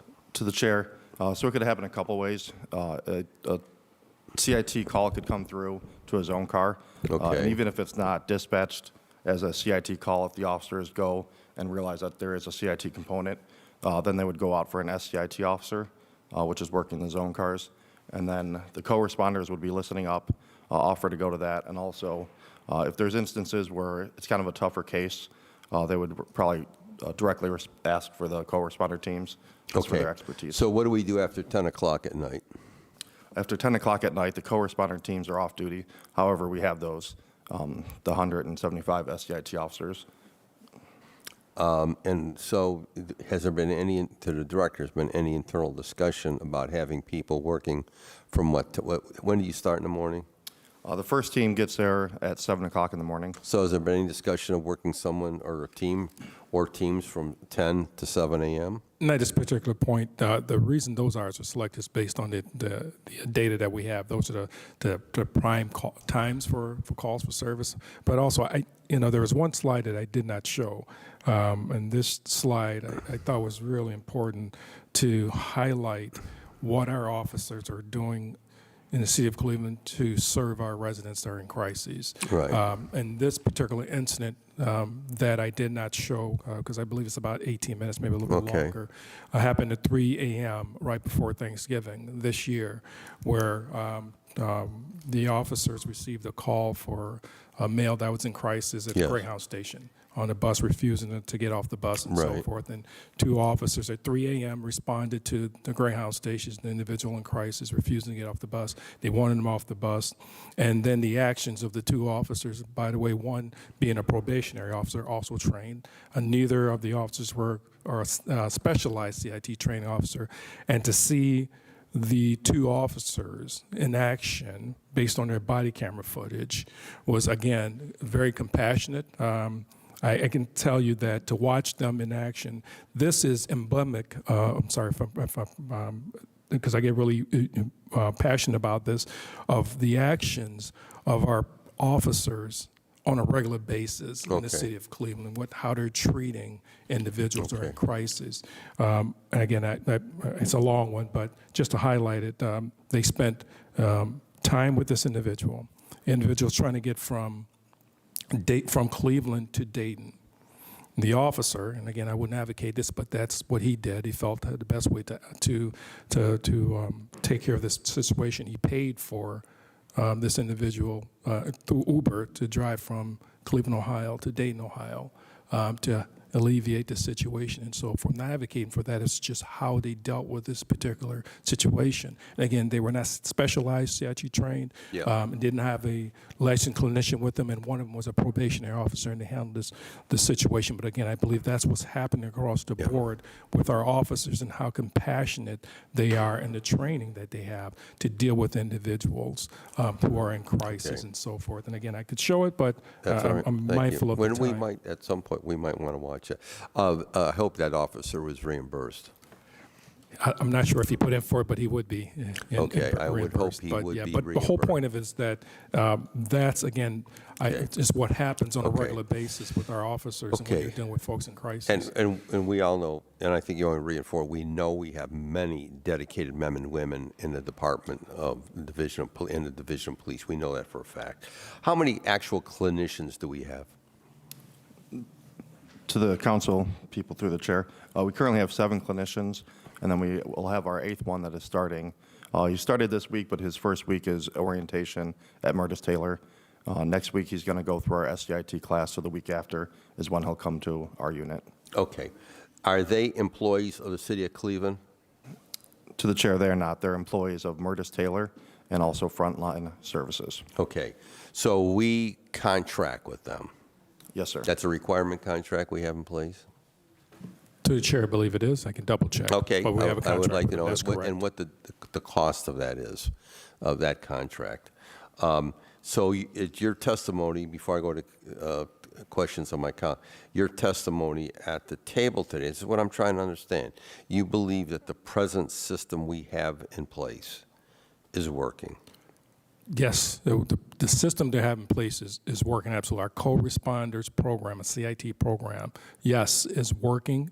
But it's important to understand that we're also open to the idea of exploring having a care response as well, because we do agree that an officer does not need to respond to all situations where someone's in mental crises. So when the clinicians respond, they're accompanied by a police officer, correct? To the chair, yes, sir. Okay. One officer? 1 officer per team, but they also can team up, so 2 co-responder. And that's in a marked car? Those are in our unmarked cars. They're Okay. the new RAV4s. Okay. And that's important as well, because Yeah. we want to make sure, and the officers as well as clinicians are in plain clothes, they're soft clothes, as well as the Okay. vehicle and so forth, because we understand sometimes individuals may see a uniform and also a marked car, so we also understand the importance of that, having Okay. a soft car, Okay. soft clothing. Okay, and just before I start with Councilman Starr, have any of the officers working on the 7 full-time teams and with the 7 clinicians, have any of them been in any physical harm, received any assault? There's, to the councilman, through the chair, there has been no injuries on No our injuries. SCIT calls to either. Okay, thank you. I'm going to start with Councilman Starr. Councilman Starr, the floor is yours. I'm going to try to ask everybody to keep the 10 minutes, and then we'll go back on if people need to do that. Thank you. Thank you, Chairman. I'd just like to get straight to it. Administration, why y'all don't want this? Through the chair. Through the chair, Councilman Starr, can you repeat that question? You said why we don't? Why do y'all not want us to pass this ordinance to create the Tanisha law in effect for the city of Cleveland and having a department? Why don't y'all want it? Through the chair, again, we believe in the intent of having a care response. We believe in that, but we do not believe that it's necessary to create a department, a brand new department for that, to add more bureaucracy. We do not believe that's necessary. Through that process, so what do you propose that my colleagues who worked hard on creating this and writing this legislation, what should they do instead that you think would be good instead of a department? So right now, our intent is to have the call type analysis. Once that's conducted, we'll have a better idea of how we should respond, coupled with what we've committed to already. We've already committed to adding another option to 911 calls, police, fire, EMS, mental health. We're also committed to having a mental health dispatch that would be housed or live under EMS. That's our commitment as well. And as far as codification, as far as we could codify the CIT, which is already in police, under 135, which is police, that could be codified under that as well. So those are the commitments that we have. But I think it's important that we have a call type analysis, and we go from there to see how we can parse out and have a care response to some of the calls that we receive here in the city of Cleveland. Thank you. Councilman Starr? Yeah, so through all of this last year of you and the administration through the chair coming up with all this different research, it took you a year to come up with that plan through the chair that you just mentioned, Director? Through the chair, and it didn't take us a year. There was the Connect, part of this process involved having the Connect and Protect grant. We had an individual that was in charge of that initially. That person is not employed with the city of Cleveland. We had a scope for the Connect and Protect grant, which is important because that's part of the mental health dispatch. That component was part of the Connect and Protect grant. We had to rescope the grant, and that takes time with the federal government to get it rescoped. After we had it rescoped with the input from Council Members Moore as well as Council Member House Jones, was resubmitted, and that's where we're at right now relative to the Connect and Protect grant, mental health dispatch component of it. All right, definitely. So I will definitely ask some more questions. So in your letter to the chair, We're going to go right back. I know, can I just, on this point though, because I think it's important, just, yes, I allowed it. We're going to, as the council president, we're going to, this whole point of stuff, we're going to change that after beginning at first of the year, because really, if you want to get on the list, I'll put you on the list, but briefly. that's fine. Okay. I will wait. Okay, Go thank you. ahead, Thank Councilman you. Starr. Councilman Starr. Yes, and to the point that you are making, I definitely would like to ask my colleagues who are sponsors for this a couple different questions. So to the sponsors, not very detailed, but just in a broad sense, not broad, but just real straight to the point, the goal of this ordinance that you introduced, what are the top 3 things that you are expecting to happen, including obviously a department, but what is the actual goal and how does it flow through the chair? Whoever. Anyone. Anyone who can answer that? Whoever? And the reason why I'm asking that to my colleagues, just for the viewing public, for them to understand the information that we have, they do not have right there as they may be looking, just for them to understand, obviously, the history and the importance of Tanisha Law and the reason why you worked so hard to come up with a plan to be able to enact this law, to be able to help provide the services that are needed and not necessarily providing police officers for every 911 call. So just if you can just hit 3 points of what it would do, how it would flow, and what you believe should actually occur, just 3 points, any one of them. So, Councilman, you're directing that to the 3 sponsors? Yes, Okay, so through the each chair. of the 3 can respond? I will begin, and then you guys can jump in. But so obviously, in addition to creating a department, which we see as valuable in that it allows, we have a number of other roles within the executive branch that, say for example, sustainability works kind of interdepartmentally to achieve sustainability across the enterprise. We see this as an opportunity for people to not only be able to, in the immediate moment, meet the mental health needs of the individual, but also be adept at connecting them to services across city government that are going to be helpful to them. I think that the call type analysis is important. I don't think anyone's going to dispute that. It's something that we've been eager to have happen for a long time. I will say one of my feelings is that maybe a paralysis through over-analysis when we simply know that today there are I could go down the table and we could all name cases where we know that it would be appropriate for a clinician, not a police officer. And by being able to stand up the infrastructure, one, and do what they do in Pittsburgh, where they actually encourage police officers to triage away from themselves towards clinicians, because a police officer could say, I've been there 4 times this week. This is best for a clinician. We're able to begin to come up with the bare bones of a department so that we can build this out without having to wait for a duration of period, so that we can have every question answered, many of which I think we can easily speculate the answer to today. Thank you. Anything else to add? Anything else? Okay, thank you. Councilman Starr? Yes, and now to that, thank you, Councilman Slight, for that detail, because that is very important.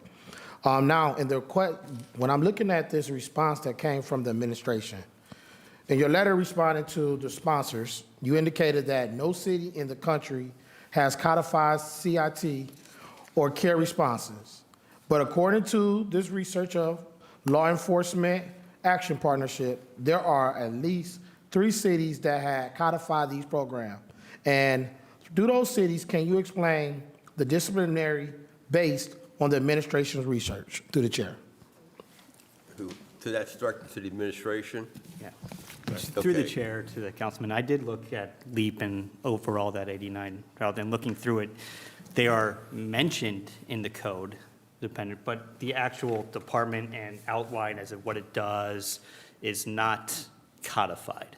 Okay. So the responsibilities, the policies are not codified. They're mentioned, like, for example, Albuquerque's department. It's not like, they're mentioned in various parts of the code, but there's no code section that says, that I could find, that says the Albuquerque crisis response, I forgot what the name of the department is, shall exist, shall be responsible for this, this, and this. It was from that city's administration, a department they created and implemented. Thank you. Councilman Starr? In addition to the letter, through the chair, I'm definitely going to let the sponsors come after these questions, because I know they're going to want to ask more detail. In your letter, you indicated that CIT is already occurring, and that under the CIT legislation passed 894-2023, the Director of Police was to provide quarterly reports on the program effectiveness. How many quarterly updates have you provided to this city council? Through the chair.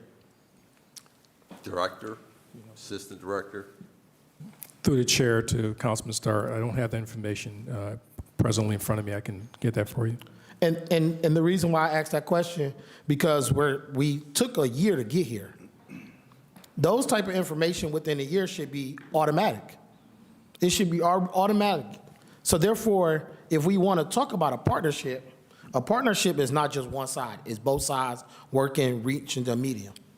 But therefore, now my colleagues go overtime to do their part for the administration to basically say no and not come up with something else that can be able to help them. So that's why we are here, and that's what the frustration that you hear each and every Monday night, because it seems as if one side of the branch of government wants to try to do something and the other is trying to figure out every way to say it doesn't make sense.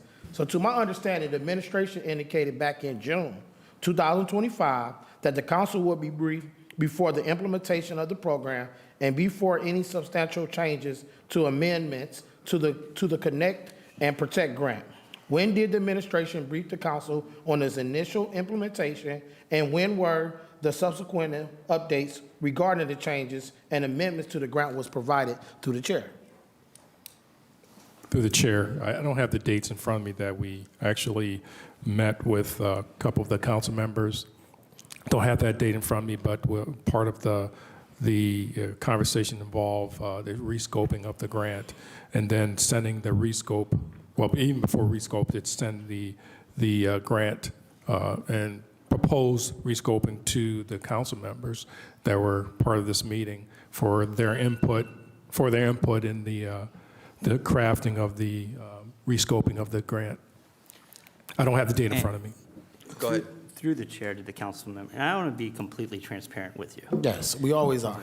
To the chair. You know me. Go through the Always chair. Yeah, through the chair. And look, we had a conversation. We articulated what amendments we may like to see. For example, what I tried to do is let's try to see what the goal, in my view, I was trying to understand the goal of the legislation, if it is, because oftentimes when you're on council and it's that constant battle between council and administration, council wants to have more control and say so, administration wants more flexibility. I wanted, if it was council's desire to make sure that a CIT program or SCIT officers are always going to be in place and that training is always going to be provided, we're on board with that because we have no plans on getting rid of that program with or without a consent decree. This is best practice throughout, or one of the practices throughout the country. And on the care response portion, if there wanted the certainty about the care response existing within the city, we're happy to commit to that. If there was a language that said, so to speak, that care response model shall exist within the city after analysis, or targeted as an idea, and after a call analysis, either through within the city under a division that is not public safety related, or through contract through a third party, we'd be okay. That, I mean, we spent time in looking at the ordinance, doing amendments in our office. We didn't ultimately send them over because we didn't want to, in my view, it's council's legislation. The usual process is law would provide amendments to make sure that it's not as an opinion of whether legislation is adequate or not, but whether it falls within legal bounds. All right, so didn't want to provide something to make it seem as if, oh, we don't think this is, you can legally do this.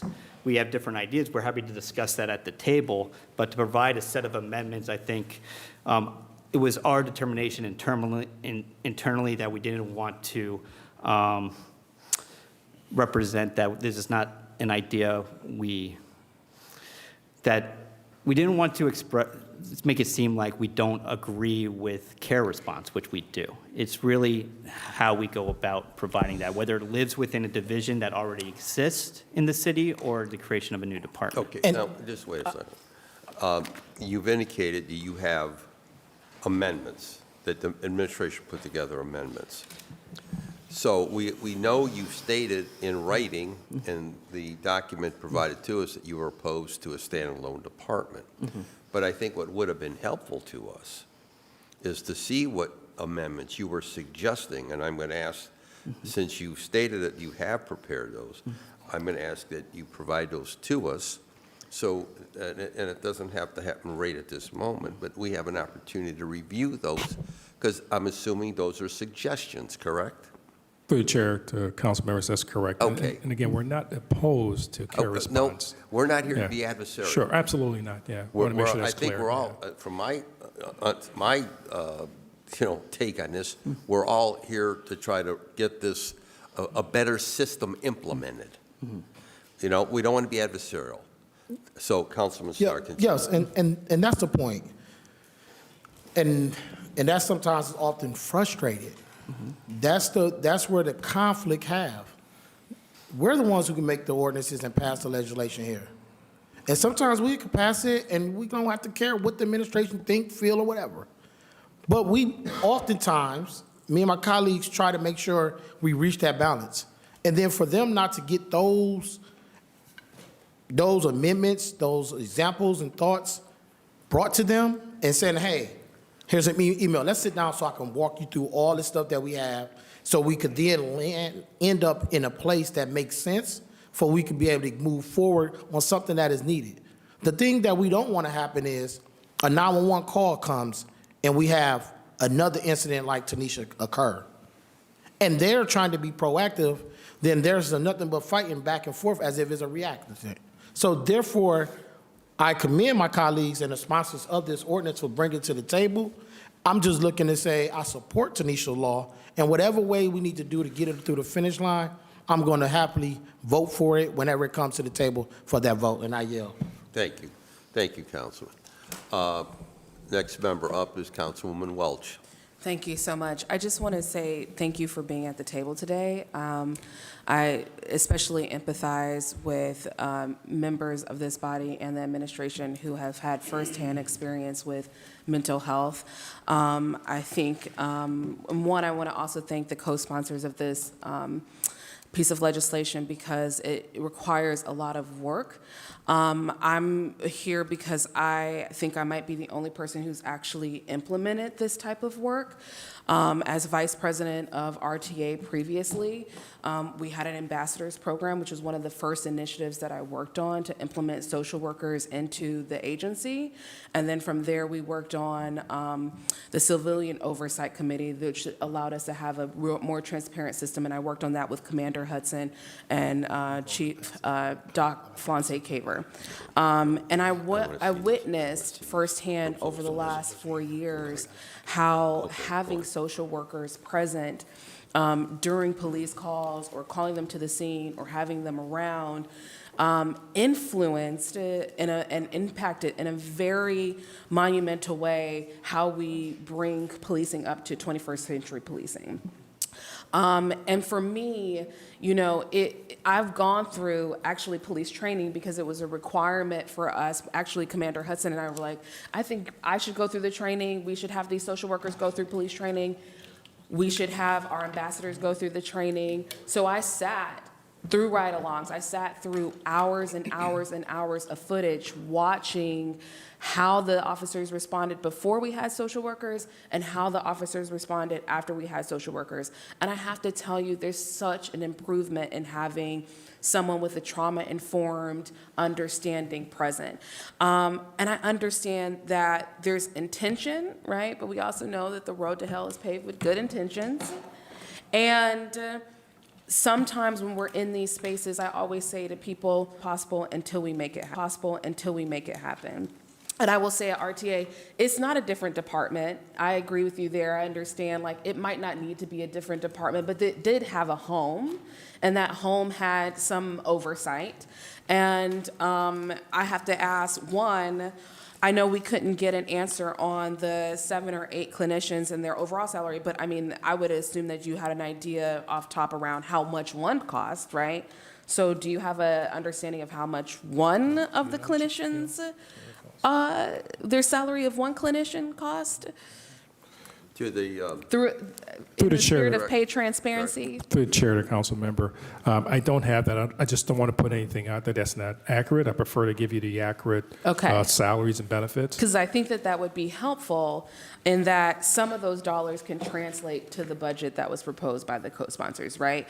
I think that it is one thing when we have clinicians that are outside of the house, but when they live within the house, you all get to have oversight over how this system is operating, and also we get to take back the data and better serve the community. The other thing is, I just was wondering, when it comes to the CIT training, how much training do they actually have in hours? who can answer that question? To the councilwoman through the chair, every officer gets 24 hours of CIT training when they start in the academy. Every officer in the division also receives 4 hours of additional training every year. And that's specific to CIT, to crisis response? To CIT training. And then in addition to that, the officers that are the SCIT, they receive 40 hours of training, and then they also received an additional 4 every year. So SCIT officers will receive at minimum 8 hours of training every year, whereas the rest of the division will receive at least 4 hours. Thank you. And what percentage of that time do you think our officers are responding to crisis? Who can answer that, if you can? To the Through the council. chair. To the councilman through the chair. So when we started this program in 2020, we SCIT officers responded to 10.6% of CIT calls. Back last year, 24, that was up to 54.3%, and I believe the latest numbers for 2025 is at 62.9%. Thank you for that. Lastly, I'll just say I'm really in support of this. Again, I've seen firsthand the benefits of having social workers present with our officers. I appreciate the work the officers are doing. no need for them not to have an extra set of hands around, right? Like, we already know the job is extremely hard, and if they can have that help, it would make their job just a little bit easier. And I'll also say, I just think, when it comes to 21st century policing, I also have seen the ways in which our community feels safer with social workers present, right? When you implement programming like this and social workers, again, I've been a part of NASW and CSWE for a number of years as somebody who's social work adjacent. It's when we talk about modernizing City Hall, this is a part of it. It's not just the tech, it's not how we update the halls with the signage. It's about also how we respond to make sure the well-being and the safety of our citizens are number one and at top of mind. And so I just want to thank you for your work, but also I'm very much in support of this and hope we can get this implemented as soon as possible. Thank you, Councilor Lee. Just a question. So of the 7 full-time teams, there's 7 officers, police officers assigned. To the chair, yes, sir. There are 7 full-time. police And they officers. receive how much training? So they will have received 24 hours in the academy. They all went through the 40-hour training. Okay. And then they receive 8 hours of additional CIT training every year. Okay. And they're the ones assigned, that the clinicians are assigned to? To the chair, yes, sir. Okay, thank you. Councilman Casey. Thank you, Mr. Chairman. Mr. Chairman, to the lieutenant, does everybody receive those 24 hours training in the academy? To the councilman, through the chair, yes, sir. Right, so that's nothing above and beyond what these 7 officers have, correct? The 175 officers who are SCT They all have trained. those, they all have the 24 hours training Yes, sir. too, as well. And then our 7 co-responders just have an additional 8 hours. So, I'm sorry, to the councilman through the chair. So it's the 7 co-responder officers, and they're included in that 175 SCIT officers. So Right. 175 officers receive that training. Right, so 175 officers that are claimed CIT officers, right, all received the 24 hours when they were in the academy. These are newer police officers who received that 24-hour training. Because I remember when former Director McGrath was here, starting to initiate that after an incident in 2010. So, though of the 175 officers, they all have the 24 hours that you get in the academy, correct? Correct. Then you're saying that the additional 7 co-responding officers, aside from that 24 hours, get how many more additional hours of training? So the 7 co-responder officers are SCIT officers, and so they get the 8 hours every year. So they get just an additional 8 hours every year, and then anybody who is not a co-responder gets 4 hours. No, the whole department gets 4 hours. Every officer on the department gets 4 hours, and anyone with that SCIT training gets an additional 4 hours to take So them it's up to 8-hour 8. training. Yes, Okay. sir. But if I can add, I'm sorry, Okay. through the chair to Councilman Casey. Yeah, and I know you've probably mentioned it, but the special CIT officers get an additional 40 hours in order to become specialized as well. Okay. Okay. Mr. Chairman, to our Assistant Law Director, you said that, Assistant Safety Director, I'm sorry. But you said that it's the job of the administration to make sure that legislation falls within legal bounds. Those were your words. So my question is, Mr. Chairman, Sorry, I'll let you finish. it's all right. Let him finish. Let the Does this councilman piece of legislation fall within legal bounds? Through the chair, the law department did not have any objections to the legislation Okay. for legality, All right, except for that one amendment, correct? except for that amendment. Right. Which I don't It think says is no legal. legal objection. Right, but there is an amendment, Yes. right? Correct. Small. Okay. So my reputation on council, I have always advocated for individuals with developmental disabilities and mental health issues. And the reason I do that is because I live it every single day. Every single waking hour of my life, I have to deal with somebody who is developmentally disabled and suffers from mental health issues. And I wear that with a badge of honor. And what happened with the Tanisha Anderson is absolutely tragic. should have never happened. And the reason I ask about the training hours is because my daughter is 18 years old, and I'm still learning every single waking moment. And I do not complain at all. But in 2010, some people know the story, some people don't. I know you know it, Director. Juan Ortiz was a 16-year-old kid with Down syndrome who was 4 foot, maybe 10, 110 pounds. And our local police department did not know how to deal with him at all. Now, if you know anybody with Down syndrome, the minute you see them, you know that they're different. They're more alike than different, but they're different.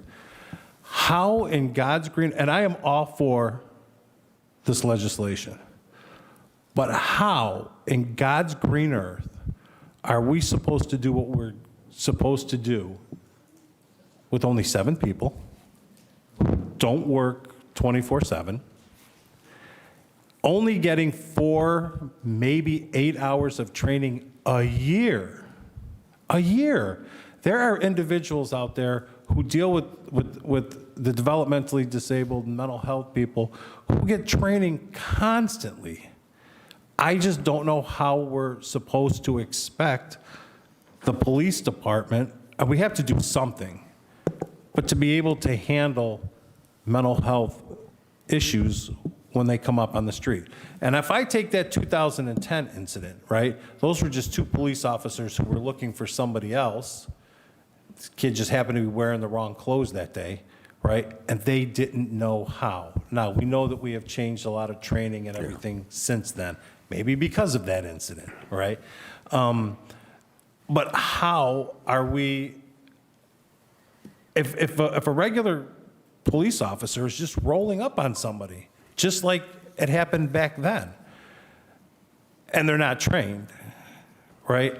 My question is, could we have a victim? Could we have somebody who's having a crisis, and we're losing time because we're looking for somebody who's trained as opposed to not trained, or only 4 hours and don't know how to react because it's only 4 hours and they had the training in January and it's December, and how, you know, I don't know if there's a question in there or not. There is a question. Yeah, through the chair. Director, and to the Through the lieutenant. chair, to Councilman Casey, I do remember the case that you mentioned back in 2010, and I can tell you unequivocally shouldn't have happened, no question.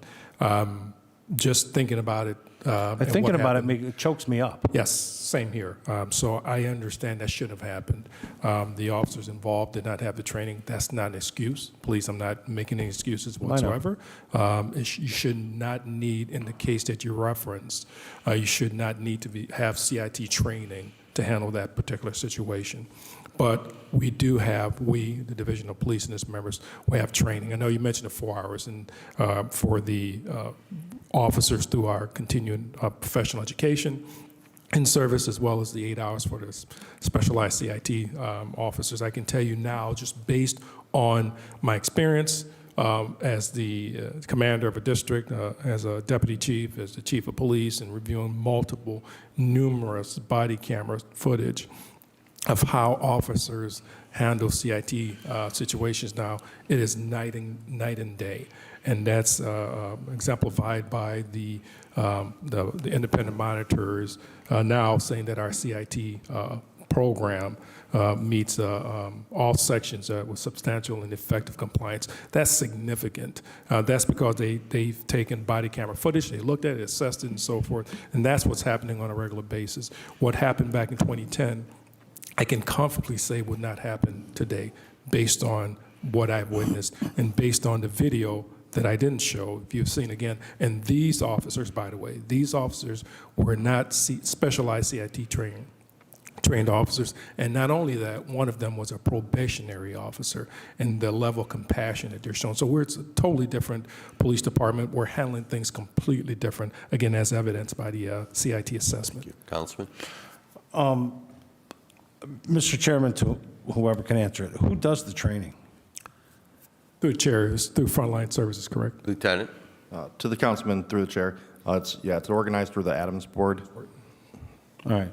And then, Mr. Chairman, to, I think, one of our co-sponsors, or first of all, Mr. Chairman, to the director, it's budgeted for, I think it was $791,500. Can anybody answer where that is going to come from, where the $791,000 is going to come from? Whoever, Councilwoman Moore? Thank you. In the memo that we provided, I'm happy to make sure you have a copy, Councilman. We did identify which vacancies and FTEs we were moving money over from. And in addition, in future years, if that money grew, we did provide a proposal about where that money could come from, specifically out of the general fund. I'll note as part of this conversation that we did send that proposal to the administration in October and did not get a response about their interest in what I had laid out. And are these FTEs from safety forces? Council? Some of them, and others, you have departments like PYO or Community Relations that have vacancies that also do community-facing work, just to try to find the money from different locations that could all benefit from having this type of staffing. And is the goal of this legislation to partner up an actual police officer with a mental health? Who you're directing that to? I don't know. I mean, I don't want to. Through the chair, go ahead. I think that's best for us to answer. No. The goal of this is fully non-police response, so only the clinicians responding live via calls coming in from 911 dispatch. Thank you. Okay. Stephanie? Councilwoman? Is that? You want to respond as well to that? So for salaries and benefits, that's for non-police personnel, Correct. correct? Okay. All right. Okay. Thank you, Councilman. And then Go ahead. Wrap it is up. Mr. Chairman, to the director, I understand the officers are trained, but what about like the lieutenants, the commander of whoever's over it? Are they trained as well? Through the chair, I'll let yes, every single officer in the Cleveland Division of Police get the CIT training. Not every single officer gets to specialize. That's the volunteer. The voluntary, those officers, again, have to volunteer for the program. But every single officer, Division of Police, get the CIT training. And are the bosses, are they specialized? If a supervisor wants to volunteer for specialized training, they will receive the training. But every single officer, from the chief down to the patrol officer, have the 4 hours of CIT training. Who's the commander of the co-response or the co-response team, which are specialized, right? Whoever can. Who's the sergeant, the lieutenant, the captain, and the commander? To the councilman, through the chair, Sergeant Matt Brown is a sergeant. He's at OIC. He has a specialized CIT training. Okay. I'm a lieutenant, but the acting captain and CIT coordinator. Okay. I also have that specialized CIT training, and our new commander is Commander Muscle. And is he back there? Are you specialized trained? I am not CIT trained. All right. And then what about you, Commander Drummond? I mean, Director Drummond? I was CIT trained, but not specialized. All right. Thank you. Thank you. Councilwoman Gray. Thank you, Chair. I just want to say most of the questions has already been asked and thoroughly discussed, but my only question is to Director Drummer and Commissioner of Safety? No. Assistant Director Shackner. Assistant Director of? Shackner. Of Safety. Safety, okay. All right, my question is, the only gray area that both of you guys have a problem with is two different departments or two different training areas in the ordinance per se, because you said you support it, but you have a gray area of the CIT training in two different sections of, like, Tanisha Law will have one and you guys already have one. Is that the only problem that you foresee? Assistant Director or Assistant Director? From my understanding, I've been listening all this time. Chair to the Director. Through the chair to Councilwoman Graham, make sure I understand your question. We don't have issue with the CIT training. I think, again, the training that our officers receive now is fabulous. Can obviously, we also can use training, additional training and so forth when we get that. But the training right now, no, we have no issues with it. We believe in the intent of the Tanisha's law. What we don't support at this present time is the creation of a department, an independent department. We want to make sure we get a call type analysis conducted. If that indicates that, care response is where we should go to, and we have no issues with care response, then we have to decide where that would live. Right now, EMS has a great program that the commissioners is proposing to start. They already have the program, but to expand upon the program, which will have his folks responding to folks in crises. So we don't have an issue with the training. We just are not in total agreement with starting a new department. A new department. Council Lady. Okay, Chair to Director. So you believe a new separate department will be created under Tanisha law, separate with what you're already doing? And in addition to that, second half of the question, have this been discussed thoroughly with the three councils who have submitted this ordinance, for that can have a conversation on how that can be merged or how that can be worked out? Chair to the Director. Director? Through the chair, again, I make sure I understand your question. We're not in agreement relative to the creation of a new department. We're not. But however, we believe in the intent to have potentially a care response as well. Again, as for us, it's just where, after the call type analysis, where that will live. Because I believe the co-sponsors, the sponsors don't believe that it should live under the Department of Public Safety, and we're okay with that to a certain extent, but we believe, to a certain extent, again, EMS has a program that we support that potentially could be a place that something like that could reside. Okay. Councilwoman? Okay. Yes, okay. I'm going to continue on with this because it just kind of bottled my mind. So the creation of a new department under Tanisha law, will that be subject to more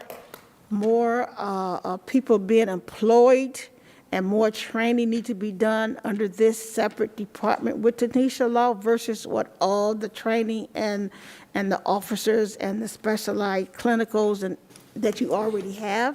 Is that also one of the concerns, Chair to Director? Director and to the Assistant Director? Through the chair to Councilwoman Gray. I think some of those questions probably can answer by the sponsors, because they're the ones that sponsored this legislation relative to the potential creation of a new department with obviously the individuals that would be employed there and the budgets associated with it. The current training that we have through our CIT program will continue. Again, we also would commit to codifying that training through the section which already exists in the police, which is 135. So we are committed to that as well. But I think the first part of your question, again, if I understand your question, should be answered, or probably should be answered by the sponsors. Okay, thank you. Thank you. Sponsors, could one of you guys Through answer the question, chair. Through the chair to the councilwoman, yes, that would require us to have more employees that work for the city of Cleveland. Yeah. Okay, and that's part of your different legislation impacts. Okay, all right. So, okay, thank you for that. Appreciate that. And Chair to the Director, is this something that was brought up a while ago about amendment, about showing a amendment as the council, as the chair asked when you said there could be amendments made? Is that something that's referred to that particular part? Through the Assistant Director? Through the chair to the councilwoman, we believe we made our objections to a department very clear from the outset and made our objections known in that memo that the city sent over to council, that we do not want to do not support a new department being created, but would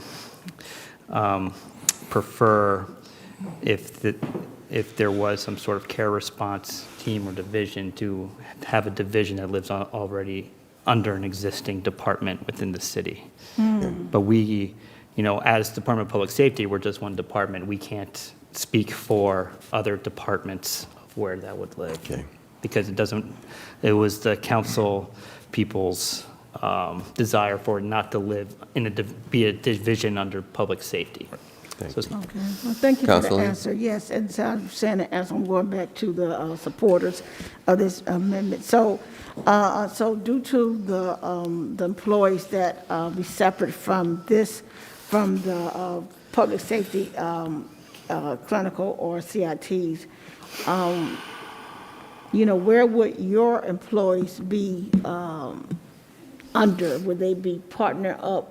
Would they come from a Okay, who chair? do you want to direct that to who? One of the sponsors, Okay, and thank three you. of them, we have three of them here, so one of them can answer. So you're trying to keep, so you understand what I'm asking?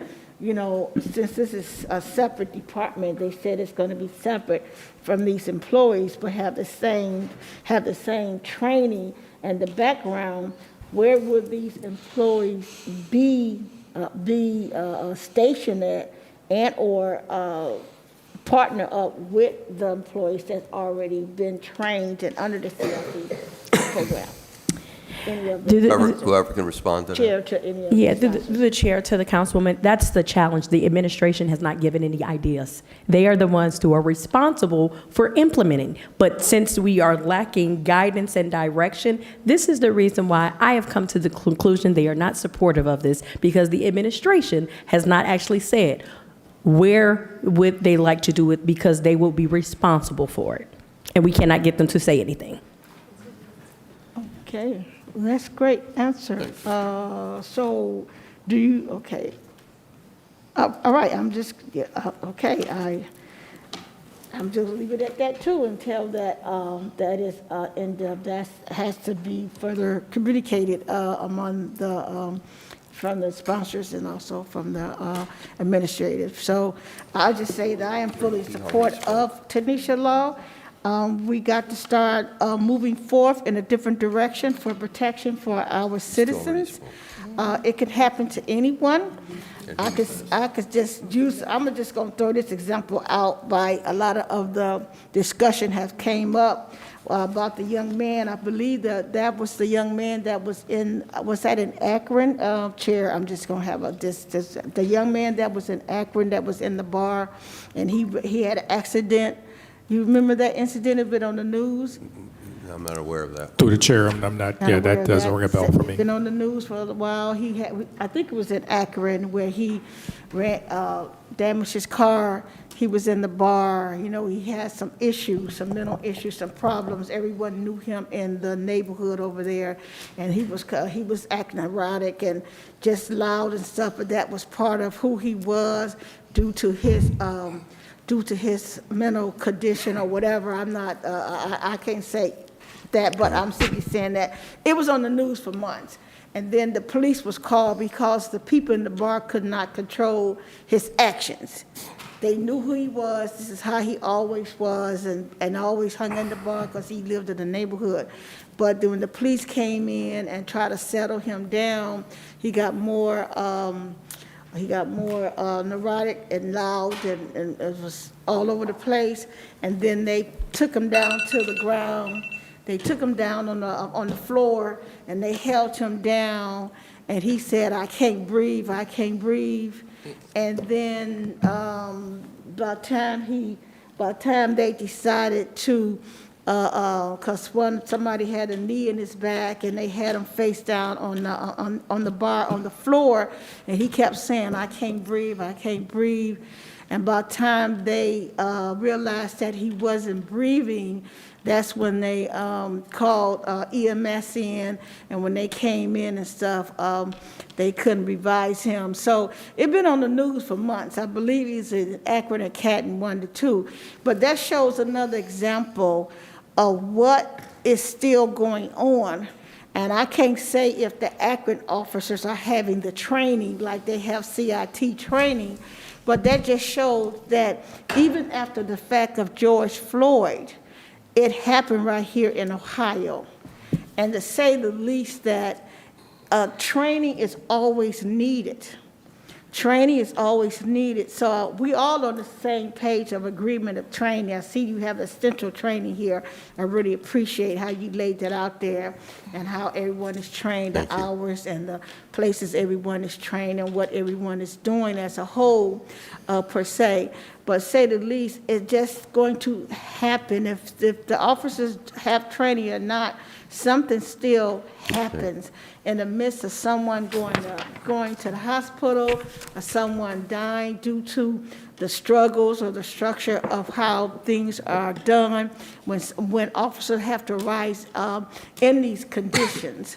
So just saying the least, I do support Tanisha Law, so Thank you. whatever else that needs to be pursued to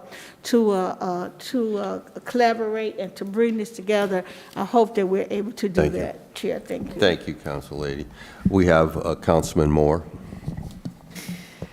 Thank you. I am just reflecting on I wanted to make sure to get on the list to both engage in the conversation, ask a couple clarifying questions, and as we head towards the end of this committee and the term, think a little bit about clear next steps, which frankly don't necessarily need to involve the administration. We would like them to, but in theory, this council could pass a version of Tanisha's Law as it exists right now. But if we wish to engage in a conversation, I want to make sure we understand what those next steps are so that early in the new year, the next council can take decisive action. And I want to balance that with, I think, a frustration that I have certainly felt, and that I think you heard through the presentation, which is a feeling of unnecessary delay up until this point. And I don't want to, I don't want to sacrifice the clear next steps for the sake of the look back and reflection. But I actually think it's critical to understand why we do feel frustrated and why it hasn't felt like a collaborative effort up until now. So I don't want to fully ignore that, but I also don't want to lose sight of both things. So I'm trying to hold both in tension. That's my goal with my next couple of questions. So first, I just want to clarify on the record, I've gotten a bunch of texts from people who are listening in and still kind of remain confused about what is co-response, what is care response, and how the 7 teams that we've referenced a lot. Lieutenant Mullins, as you know, I had the opportunity to ride along with one of your teams. I found them to be exceptional, truly skilled at what they do. But what they are doing is a combination of police and behavioral health. Is that correct, Lieutenant Mullins? Lieutenant? To the councilwoman through the chair, there is a combination of police work and mental health services. Thank you. And is it accurate that for the most part, your teams can't go on to a scene unless it's cleared by a first responder 2-man squad car, through the chair? Lieutenant? To the councilwoman through the chair, the scene does need to be made safe before we're comfortable sending the clinician there. However, when a zone car is not available, we can send 2 co-responder teams. They can pair up. And through the chair, because of the staffing and the timing, what's your sense of how often your officers and clinicians are able to respond live versus how often they are going out? I'll just say, like, when I met with them for my co-response, my ride-along day, they had a list of here were the calls that had come in the prior days that they were hoping to make it out to over the course of the shift. So it was clear they were following up, later. What's your sense of that balance, through the chair? Yeah, to the councilwoman through the chair, we've always pushed through a live response. That's where their expertise is used best. And currently, which we're really proud of, our teams are and this is just the co-responder teams, 15.6% of all CIT calls are, there's one of the 7 co-responder teams on that. Okay, and that's maybe a different question from the one I was asking. Your co-response teams, how often are they responding live? 15.6% of all calls, just the co-responder teams. So that's fascinating. That is not the data that has been shared with me and is not reflective of my understanding. What I hear you saying is that your teams are responding to 15% live of all calls that are requiring CIT? To the councilwoman through the chair, that is correct, and that number has jumped dramatically. We've gotten a few more teams since your ride-along. But just for reference, in 2021, we're at 2.3%. Okay. 2023, it was a 7.2. So we've doubled almost every other year. Yeah. I mean, even if it's 2.3 a couple years ago and you're getting up to 15, that's like sevenfold. But still, your co-response teams, as a fraction of their time is not spent majority responding to live calls right now. Is it, through the chair? Lieutenant? To the councilwoman through the chair, that's kind of hard to say. I mean, anytime a live call comes up and they're available, they'll go to it. But they do, I'd say probably the majority of their time is on the follow-up calls from either calls that they were on or calls that were handled by the districts. Yeah, that's reflective of certainly what I saw in the crew's own understanding of their work, that they understood the majority of their time to be doing follow-ups after the fact. And the teams that I talked with were really eager to do more live calls. And so I want to highlight this to the sense of like who is responding live. And again, this idea that we are trying to move towards the gold standard, which is clinician-only response on live calls, not a co-response model. So I just want to be very clear. I'm asking this line of questions. It would not be a satisfactory result to me to get the co-response teams bulked up and then responding live. Because what I truly think we want and need as a city is clinician response. But I asked this line of question in response to the administration's arguments that we're essentially already doing live response. And I just want to be clear that in many ways we still are not. So we still have a long ways to go. Thank you. So I want to get back to, that's kind of the balance, the side of like kind of what's it look like in the past versus what is it looking like moving forward. I want to ask about this idea of amendments. It was news to me that you had drafted amendments. I frankly, I have spent many meetings with you trying to get a clear assessment and understanding of what would make the Department of Public Safety comfortable with a version of this, and I would like to see them. And I think as the co-sponsors will be moving forward to the next council term, they have the right to see them as well. Would you be willing to share the amendments that you had drafted with the council through the chair? To the assistant director. Through the chair, I believe those amendments were shared verbally at the last meeting we had. Happy to share them in a written form. Thank you. I also had provided amendments to you, or a proposal of sort of a term sheet, like it's not the legal language, it's the broad idea. And I can only speak for myself, but I had proposed a model to you that was a division within the Department of Public Health. And I had sent a budget and a draft, and certainly did not get a response to that. So through the chair, if we were, and I can only speak for myself, I do not know this is where anyone else will land, but if we move to a division of an existing department, would you support this legislation through the chair? To whoever can respond to that. Through the chair to Council Member Maurer, we're looking at, well, let me back up. We want to do the call type analysis. That's very important to us that we do that. We're going to do that. We will look at all options available to us after we get the call type analysis to see which way is best and which option is best to move forward with. We will take in consideration what you put forward as well before we make a final determination. Thank you. And I've got to explain this point. The key issue from the administration for months has been the issue of departments. I then I proposed what would it look like for a division. And all of a sudden, for the first time in November, we got a response back saying the call type analysis is actually the first barrier. And to be very clear, the administration has had the funding through the BJA grant for call type analysis for years. They've had it for years at this point. And in fact, you were trying to divert that money away from call type analysis, and it took letters and efforts from the three of us to move it back towards call type analysis. And so when the goalposts keep shifting, that is what creates this sense of maybe we're not actually as much on the same page as we keep saying. And I want to be very clear. We all want the call type analysis to happen. It should have happened already. And we can also do this. We can do the call type analysis while staffing up the skeleton of the department.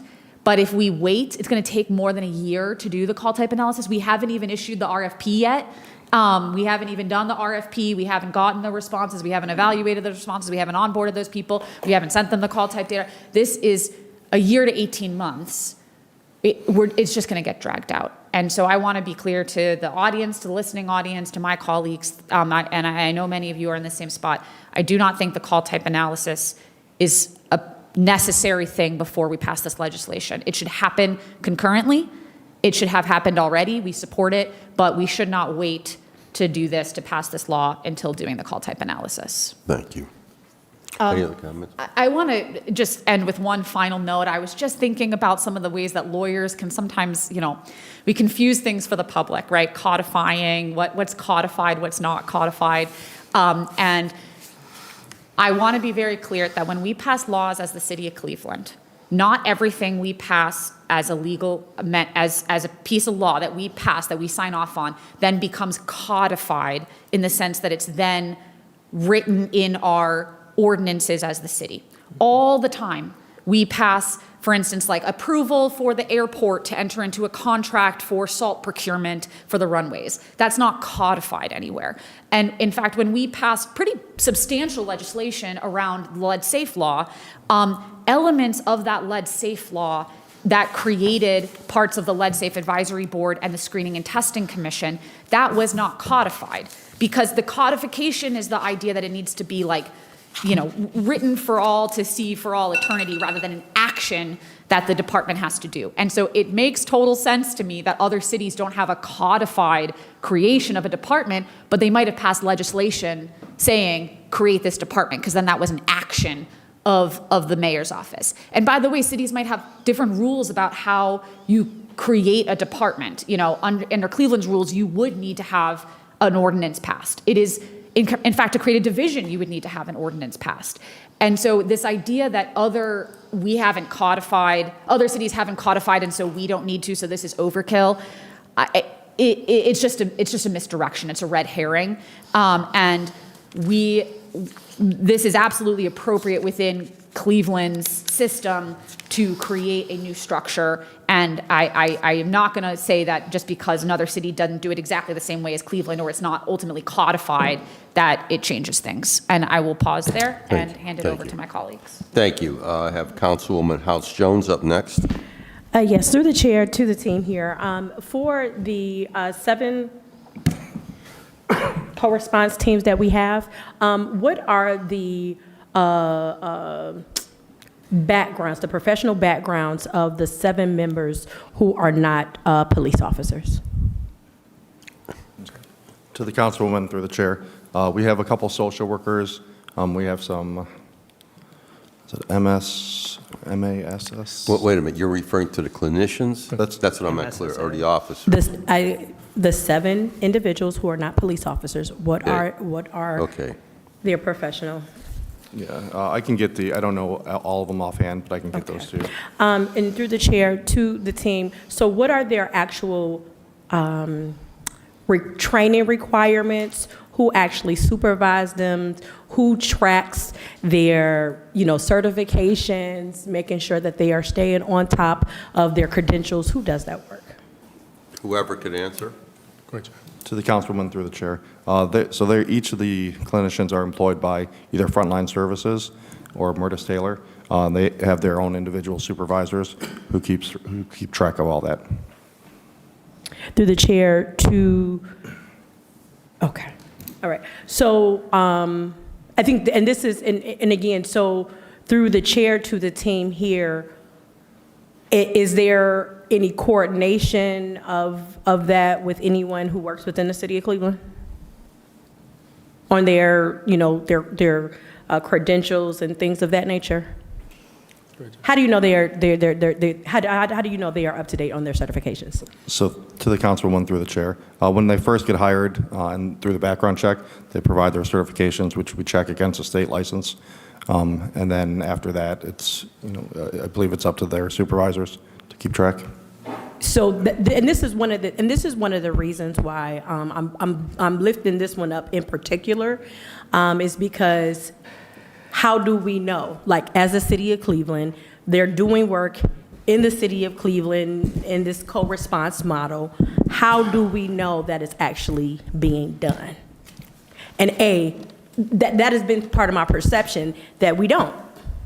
We don't, because their certification is very different than the police certification. I know that you all will be able to clearly say the police are on, they have their certifications, but we don't technically know what those credentialings are, the maintaining of your license is for the clinicians on that part. That is part of the reason why, creating some level of department division within the city of Cleveland, so we know that and they can be supported in that, because this is a lot of work, you know, all of that type of stuff. And quite frankly, this is part of the challenge is, and again, I don't know, part of me want to say it, but no, I am going to say it. Part of the challenge of why the person who was working with you all is no longer here, from my understanding, is because people don't listen to the clinicians.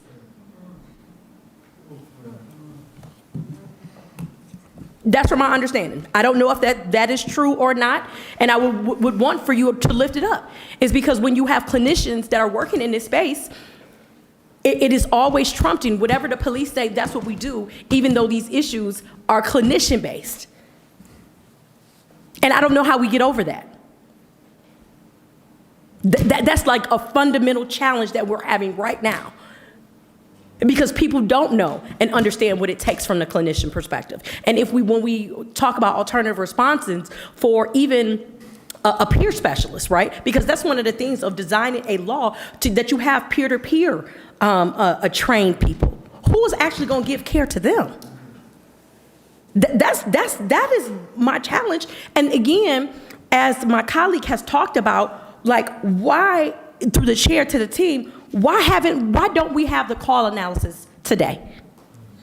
We had the money at least since January of 2024. It is now December 2025. Why isn't the call analysis done? Who can respond to that? Through the chair again, initial scope, the scope was changed initially. The scope, as you, to the chair, the council member, the scope was changed initially. We had our conversations. We rescoped it. And then we had to wait for the approvals of the federal government before we could move forward. And obviously, we're still waiting for the final approval. Right. But through the chair. Not through federal. No, it's not federal monitoring. Okay, no. Through the chair to the team here. But in January 2024, when council passed the legislation, wasn't a part of that original scope to do a call analysis?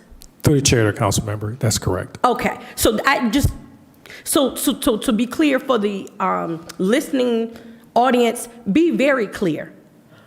The call analysis, even to now, is, from my perspective, we're only getting to the rescoping of the call analysis is because Councilmember Moore and myself had urged for it. If it wasn't for, and Slife, if we had not have fought for the call analysis, because again, when we talk about the rescoping of the Connect and Protect grant, it wasn't even in the preview of the administration to even do it, because it was going to be rescoped to something else.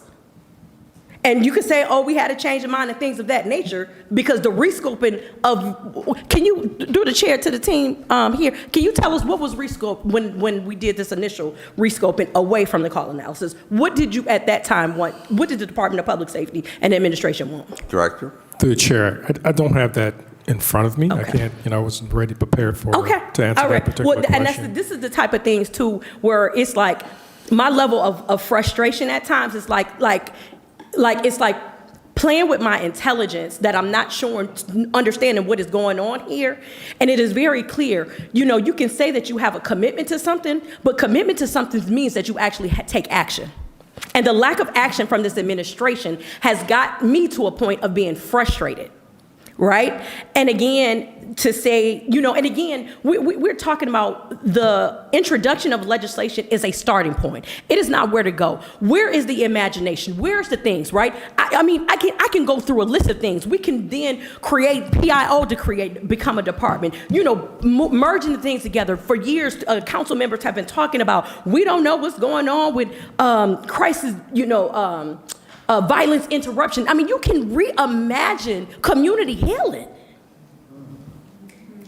You can reimagine it, but we have gotten nothing. And I just, you know, and I pray that in 2026 we would get it. And again, I hear what you are saying is that we have police officers, and yes, we do. We have committed police officers. Like, I'm going to always shout out, you know, 3rd District. You know what I'm saying? Calhoun, Malcolm Sutton, like Cubas. Like, I know we have people that are loving on our people, right? But the reality is far too many people, the experience that I have and I get is far too many people that live in my street that don't have that experience. That's the reality. That is not the perception of when they see a police officer for whatever reason. That's not the reality. Because if you did a survey today, from Clevelanders asking, you know, what is your impression? Who do you call if somebody is in crisis? A lot of times, based on the surveys that we see across this country, it is not to call the police. A lot of people avoid it because they don't know what's going to happen. And I just, you know, oh, Lord Jesus, I just be like, Lord, why it take this much to like do right by people? I don't understand this. And again, I hope that I'm going to offend, because I know we still have community members who want to give their opinions. But I am committed to this work. And I am, you know, more so than anything, as I came in, this wasn't a thing on Stephanie's agenda, but moving forward, this is, because our people deserve it. And to see where other people in the country have been in the time span that we just been fighting about a call analysis. People have lifted up departments. They have invested. They have expanded. This ain't the work of somebody who is committed to something. This ain't how people that are committed to things, this ain't how they move. I'm gonna just let you know that. And the demonstration of what has happened across this country and other communities shows a real commitment, because it's led to action and money. Thanks. Thank you. Thank you. And thank you for keeping time. Councilman Slife. All right, am I bringing this home and then a little more public comment? Is that my land this There plate? is, we're going to wrap it up because we're going to be out of here by 4, I can assure you that. All right, I'll make it quick. Here we go. So, you know, the problem as I see it, and I'm reminded after National League of Cities was in Atlanta, I flew home. I told my wife I'd take RTA home, kids' bedtime, and I had about a 5-minute layover at the West Park Rapid Station waiting for the bus. And there was a woman there, clearly experiencing a mental health crisis. And the challenge now is, when Councilman House says people are reluctant to call 911, there's a lot of reasons people could be, if only because it doesn't seem to fit squarely with what they're experiencing. This person was not a threat from a safety standpoint. She certainly wasn't on fire. And granted, we do have a problem in our society where we disconnect mental health, like health above the neck and health below the neck. But I think when we talk about what EMS is really strong at, of emergent life-saving care and the need for a transport to a hospital, that it wasn't neatly that either. And then what we've had and what is going away with the Adams Board of 988, unfortunately, almost implies that a mental health crisis and suicidal thoughts are one and the same, which certainly isn't the case. I was left not knowing exactly what to do to offer this woman the help that she would need, and then the bus came and I had to get on the bus. We've conflated the conversation, understandably, a lot about what is the crisis response, what is the co-response, what is the care response, and I want to underscore again, to me, this is about building out each as a strength, because there's a room for each to exist within our community. In our research, the best way to implement care response has been to do it alongside, but not necessarily within the structure of the Division of Police, what we would call the Division of Police. These are two separate entities that certainly have a large overlap. It's a Venn diagram, but they can work independently of each other successfully. They can work alongside each other successfully. So the whole, you know, and I'll say it's really, you don't have to answer this because it's not a fair question. It really comes down to what the mayor and those directly next to the mayor, if it's not an individualized department, where would it be? That's I think the question that we're looking for. But in any case, when, as my sloppy analogy, I like kind of describe things through analogies, is whether it's a department or a division or within an existing department or some other third, fourth, fifth option, if you're on 271 in Warrensville Heights and the lane split for the express lanes and the local lanes, this isn't about whether the express lanes are inherently better than the local lanes or if the local lanes are better than the express. They offer a different service for people traveling through. And if you take both routes will successfully take you to your end destination of Ashtabula. I don't know. The reason I'm saying this is because in our analysis, it was really important to us to not overly conflate this with public safety so that we wouldn't end up with consent decree issues, so that we wouldn't be stepping on the toes of CIT, so that we would be able to create the scenario where we're able to do multiple things together well. And I will just kind of end, and then I will end with one quick question, and then we can wrap it up. My concern, my macro concern coming into this 6 years ago was that police officers are overwhelmed. We're putting too much on police. Police are amazing generalists and can receive additional training to be more than a generalist, but we can't expect to call 911 and just a police officer to show up for every situation under the sun. That's not what police officers are charged with doing. They are charged with first and foremost, attempting to prevent and investigating crimes that have occurred. Similarly, we are blessed to have a very strong and adept division of EMS, and that is also overburdened, that is also doing successful work that really goes underappreciated, and we could spend every day talking about how great EMS is.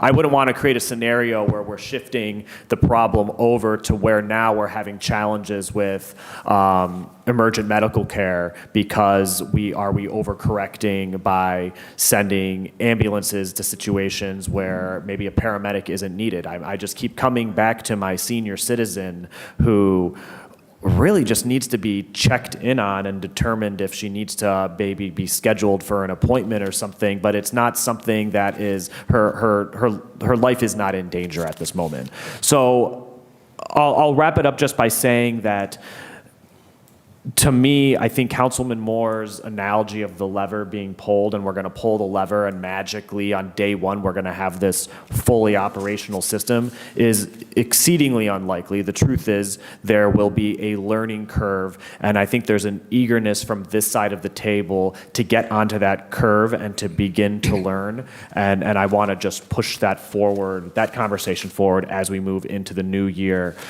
I'll end with a question. Through the chair, Councilwoman Moore speculated that at this point in time, a call type analysis would take 12 to 18 months to be completed. Would you all agree with that characterization of that duration of time? Who can comment?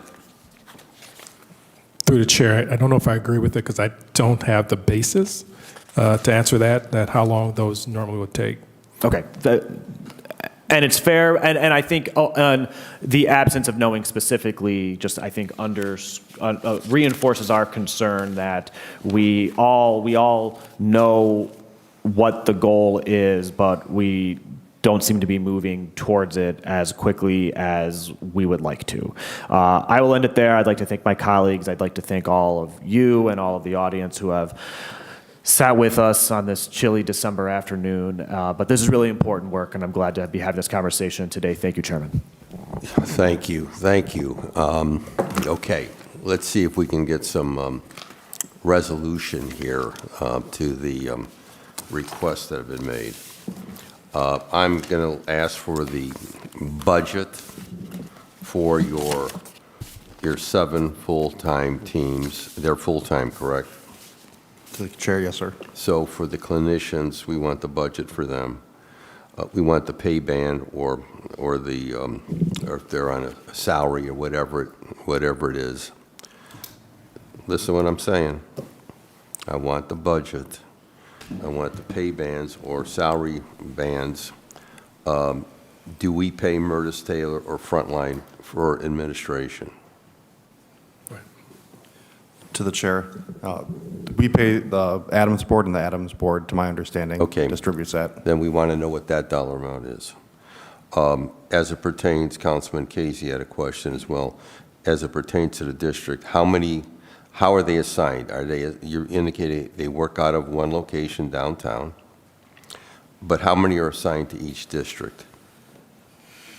To the chair, each district has at least one co-responder team, and after the 5, then we split them up into the highest districts with those calls, which With will the be most calls coming? It'll be 2nd, 3rd, and 4th.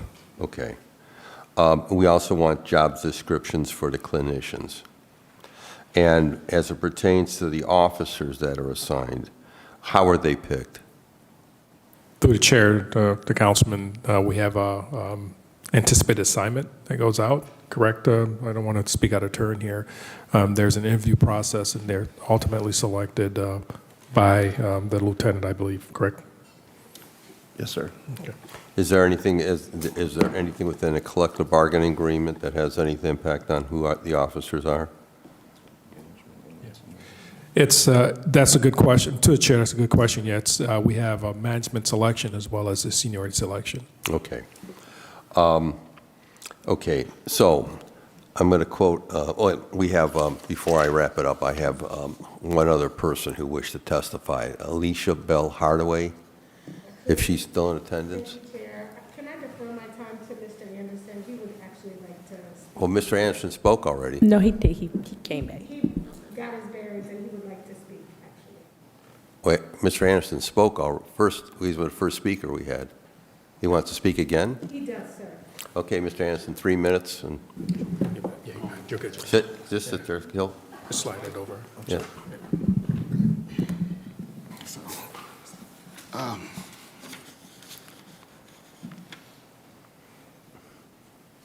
So what I would like to say is this. Go ahead. I think that the way to move this forward is to do some internal research. I think everyone here knows what happened to Tanisha Anderson, but I don't think they really did like an internal research. You know, like read her autopsy report. You know, read the police's report. Go ahead. Stop. Go ahead. So, but more than importantly, you know, I think when this case first happened, the case was shuffled around from city to city, right, from county to county. And Governor Mike DeWine said that this was one of the most complicated mess he's ever seen. And all right, so then it ended back up into Cleveland, and they decided not to indict, which is fine because I'm not here to re-indict anyone. But Tanisha passed, and I bring this up a lot because I want people to remember how she passed. You know, she passed stark butt naked, 22 degrees cold on cold concrete. And then she began reciting the Lord's Prayer, asking God to extend some grace and mercy towards the officers who were holding her down. So I'm here to ask the City Hall, and the lawmakers here to extend some mercy and grace towards her, because until then, in my mind and in my heart, she is still laying there where she died at, right? And so, yeah, I'd just like to leave everyone with that, pretty much. Thank you, sir. Thank you very much. And we sympathize with your loss, and we hear your distress in your voice. Thank you. Okay, I'm going to quote a dear old friend of mine who said it so often at this table. The train is leaving the station. That was George Forbes, said it many times. I'm saying to the administration, the train is leaving the station. We're going to take action. But what you need to do, because I believe in, I've learned here in my role and being here as long as I have, we can pass whatever we want. but we don't administer. You do. So I've seen times when we've passed legislation and it wasn't administered. It wasn't implemented under the terms that we would have liked to have seen it implemented. So I'm very mindful of the process here. I understand the mayor has said that he does not believe it should be a standalone department. I've heard that, okay. You have indicated that you have suggested amendments that you did not officially. I'm going to ask you to submit those suggestions to the 3 sponsors to look at and to see if they would be amenable to any of your suggestions.